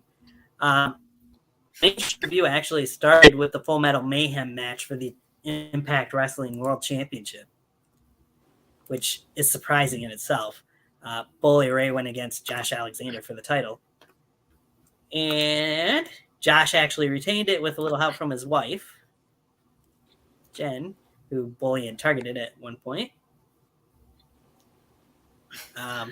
If you want to stop me and say anything about the voice, really good. You might be going with. Yeah. So then we'll move from that to the Impact World Tag Team titles on the line as the Motor City Machine Guns defended against the major players, Matt Cardona and Brian Myers, Heath and Rhino, and the Bullet Club's Ace Austin and Chris Bay in a 4-way elimination match for the tag titles. Looks like it was probably a pretty good match. It came down to Bullet Club versus the Machine Guns, and the Machine Guns would retain the tag team titles.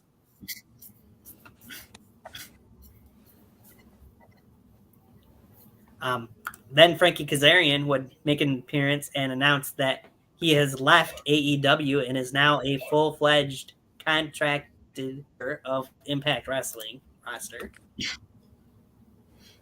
Signed a multi-year deal.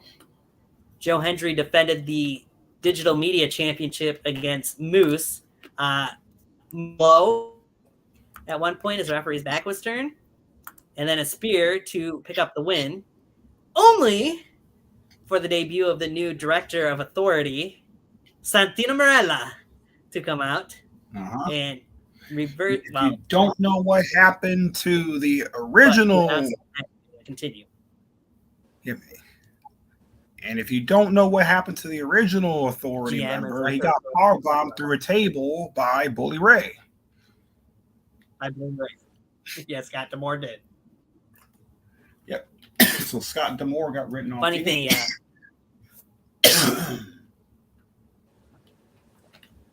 Funny thing is, I was reading the spoilers from their tapings for the next few weeks that they did today, and Santino Marella has an assistant, I guess you could call him, Ernest the Cat Miller. It's like they bring that back to TV. Okay. But anyway, the match got restarted, and Moose ended up losing the match. Joe Hendry retains the Digital Media Championship.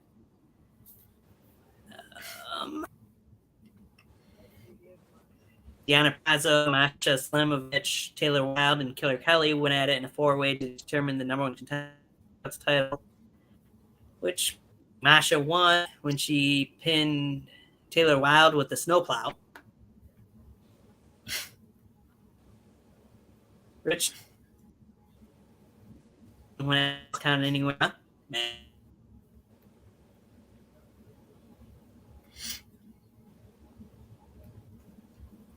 In his quest to get to the world title. Eddie Edwards went against Jonathan Gresham in what I'm sure was a really good match, just seeing those two names, honestly. Finish came, Eddie Edwards hit the Boston Knee Party to win over Jonathan Gresham, former Ring of Honor World Champion Jonathan Gresham. After the match, though, the lights would go out, Thunder and Lightning would come through the arena or through the center stage, and PCO would make an appearance. With all that Eddie Edwards had buried him with back in Las Vegas, and PCO would lay him out with a chokeslam and stand tall as well. I'm a little surprised PCO is still on any wrestling. I mean, he's got to be up there quite a ways in age at this point. He's been around a long time, so that would lead to the main event where you got the finale of the last rodeo for Mickie James, as she put her career on the line against Jordynne Grace for the Impact World title, which Mickie James would win and is now the Impact Women's World Champion. So there was that. Yeah. Surprising that they kicked things off with the men's world title and ended it with the women's, but I guess when Mickey's putting her career on the line, it makes sense.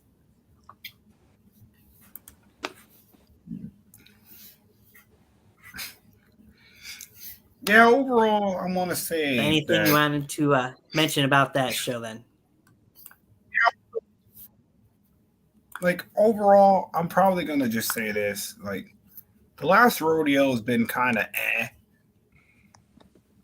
like, in general.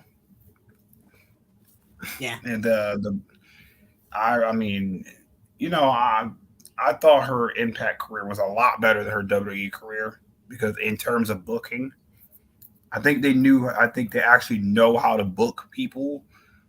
That's the one thing that because their roster has always been small, they've always been used to that. You know, I mean, they had the same problem there that NJPW has. People go there, make an impact, a little bit of an impact, then they leave just enough to get some buzz going for them, and then they leave. And I think that's pretty much Jordynne Grayson. Like, she is really good. You know, she's very talented, but I just don't think that I didn't think she was ever going to. I never felt like Mickie James' career was ever in any danger. Yeah. Like with Daisy in UWE, I felt like his career was in danger when he did the farewell tour. You know? Right. I get that. Like when Big Time Mike did his farewell tour, well, when he did his career match with Rick Rios, I felt his career was actually in danger. The whole point of career matches is to get that feeling that they are in some sort of danger. And in order for them to be in danger, they have to have an equal. And I don't think Mickie James really has an equal like that on the current Knockouts division. But that's just me. I was going to say in the Knockouts division, yeah. I would kind of agree. I mean, we do know her next opponent will be Masha Slamovich now, too. But see where things go from there. All right. Trying to think, was there anything noteworthy to mention from wrestling this week? Mercedes Moné pretty much covered signed for NJPW. I'd be interested to hear what a lot of people were upset on Dynamite that day. Not everybody that goes to NJPW goes to AEW. Can't they just go where they want to go and then just be like not go to Dynamite? It's like not every person. I welcomed the change, to be honest. I welcomed it because I'm tired of seeing these people always go to Dynamite or Impact, or no, I'm tired of seeing them go to Dynamite or AEW just to get used for like 2 weeks.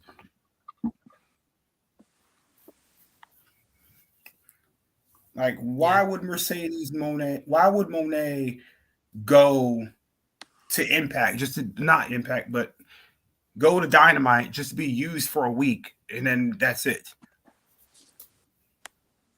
Right.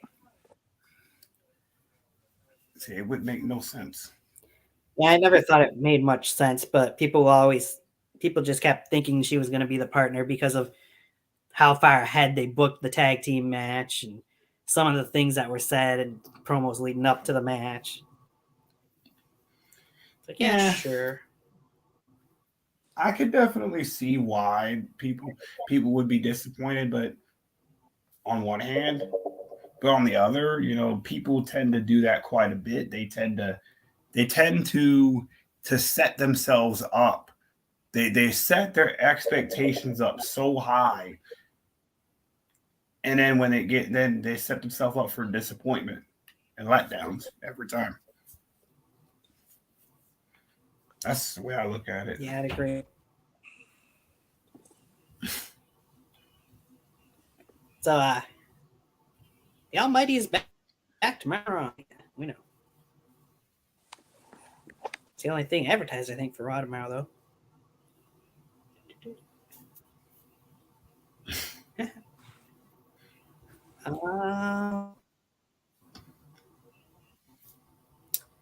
What's next for the Judgment Day?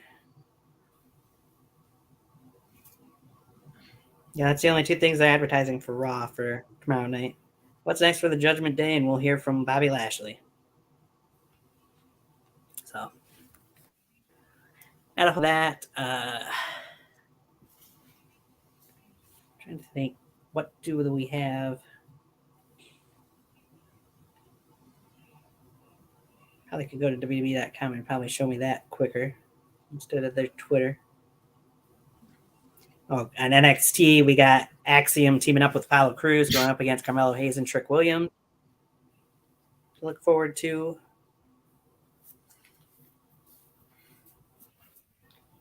And the two things that we mentioned earlier for SmackDown next week, the contract signing and then the beginning of the tag team tournament. So, Dynamite's got a lot of stuff. Oh, Dynamite-wise, Bryan Danielson's next challenge is Roosh. So, we'll see how Roosh and Bryan go one-on-one against each other this upcoming Wednesday.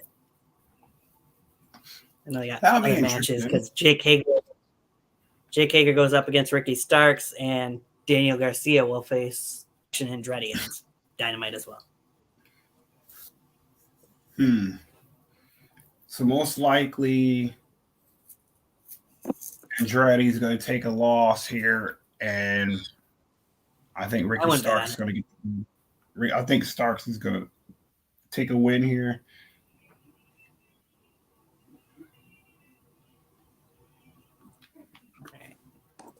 Oh, snap. Oh. Right now, Adam Cole, Cesaro, Tyler Breeze, and Xavier Woods are on their channel right now. On Adam Cole's channel. Nice. Yeah. Nice. Something that never would have happened when Vince McMahon was in charge of everything. Every single little thing.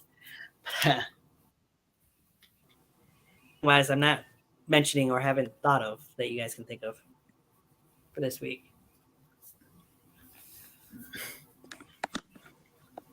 pretty much finished it all. Yeah, I can't think of anything right now. Not that I can think of. All right. That then next week we'll be doing this show on Saturday instead of Sunday. My dad's birthday is on Sunday, so we'll be celebrating that. So we'll be pushing. Want to say, so if anybody wants to join in live, or if anybody wants to in the show with us, message as well. You'll see the Instagram, Twitter, Facebook in a few moments. Oh yeah. Double check my timing here. I want to say I put it for 6 o'clock. 7 o'clock. Yeah, you already 7 know o'clock I'll be here next Saturday. So. Yeah, you already know I'll be here. Right. I'll be here. I might just you join or in later. Eddie or either one available. Oh, Eddie will definitely be available. That'll work. Okay. Well, we might have to link up him and I too, for that matter, at some point. So make things easier for that too. But yeah, I think that's pretty much it. Anything you want to plug as we head out, then, Buster Boy? No, John's just my usual, my Twitch, like usual. Oh, and my new YouTube channel, where I've been doing a lot of, well, not lately because I had influenza last week, so I've been behind, but yeah, so twitch.tv/BustaBoy and my YouTube channel, Busta Boy Speedruns. I'm at 205 subscribers now, which is awesome. Thank you for that, by the way. Much love. I'm trying to get to 300 because I plan on doing another gauntlet once I hit 300. So 300.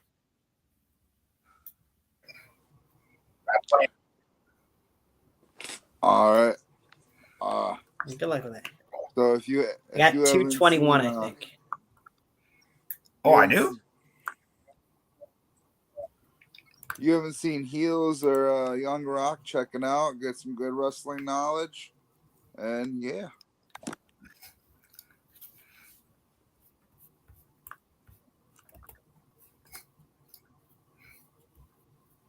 Heels or what was it? Young Rock. The backstory about The Rock as a kid and growing up. I watched the first season. I kind of fell. Well, you finally got to meet Stone Cold and Triple H. Yeah. Interesting actors. Also, since I know it's 2 weeks away, but I'll mention it now real quick. In 2 weeks, I will be doing 2 different shows on YouTube. We'll do the Royal Rumble prediction show. I got that scheduled for 6 o'clock on the day of the Royal Rumble on the 28th. And then we'll do a review show the day after, Sunday at 8 o'clock, I think is what time I've got that scheduled for. A heads up for anybody that wants to tune in or join in. That's what's up next here on Tiger Talks Wrestling. And we're going to make sure we got the right one. There it is. Today, thank you, John. Thank you, Kev, for always. Oh yeah. Once I got things going here, we will head up.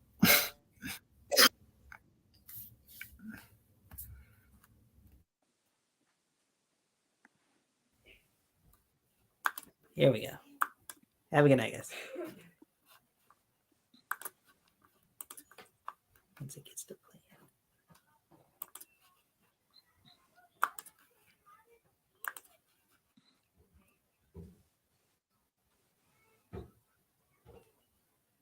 Maybe.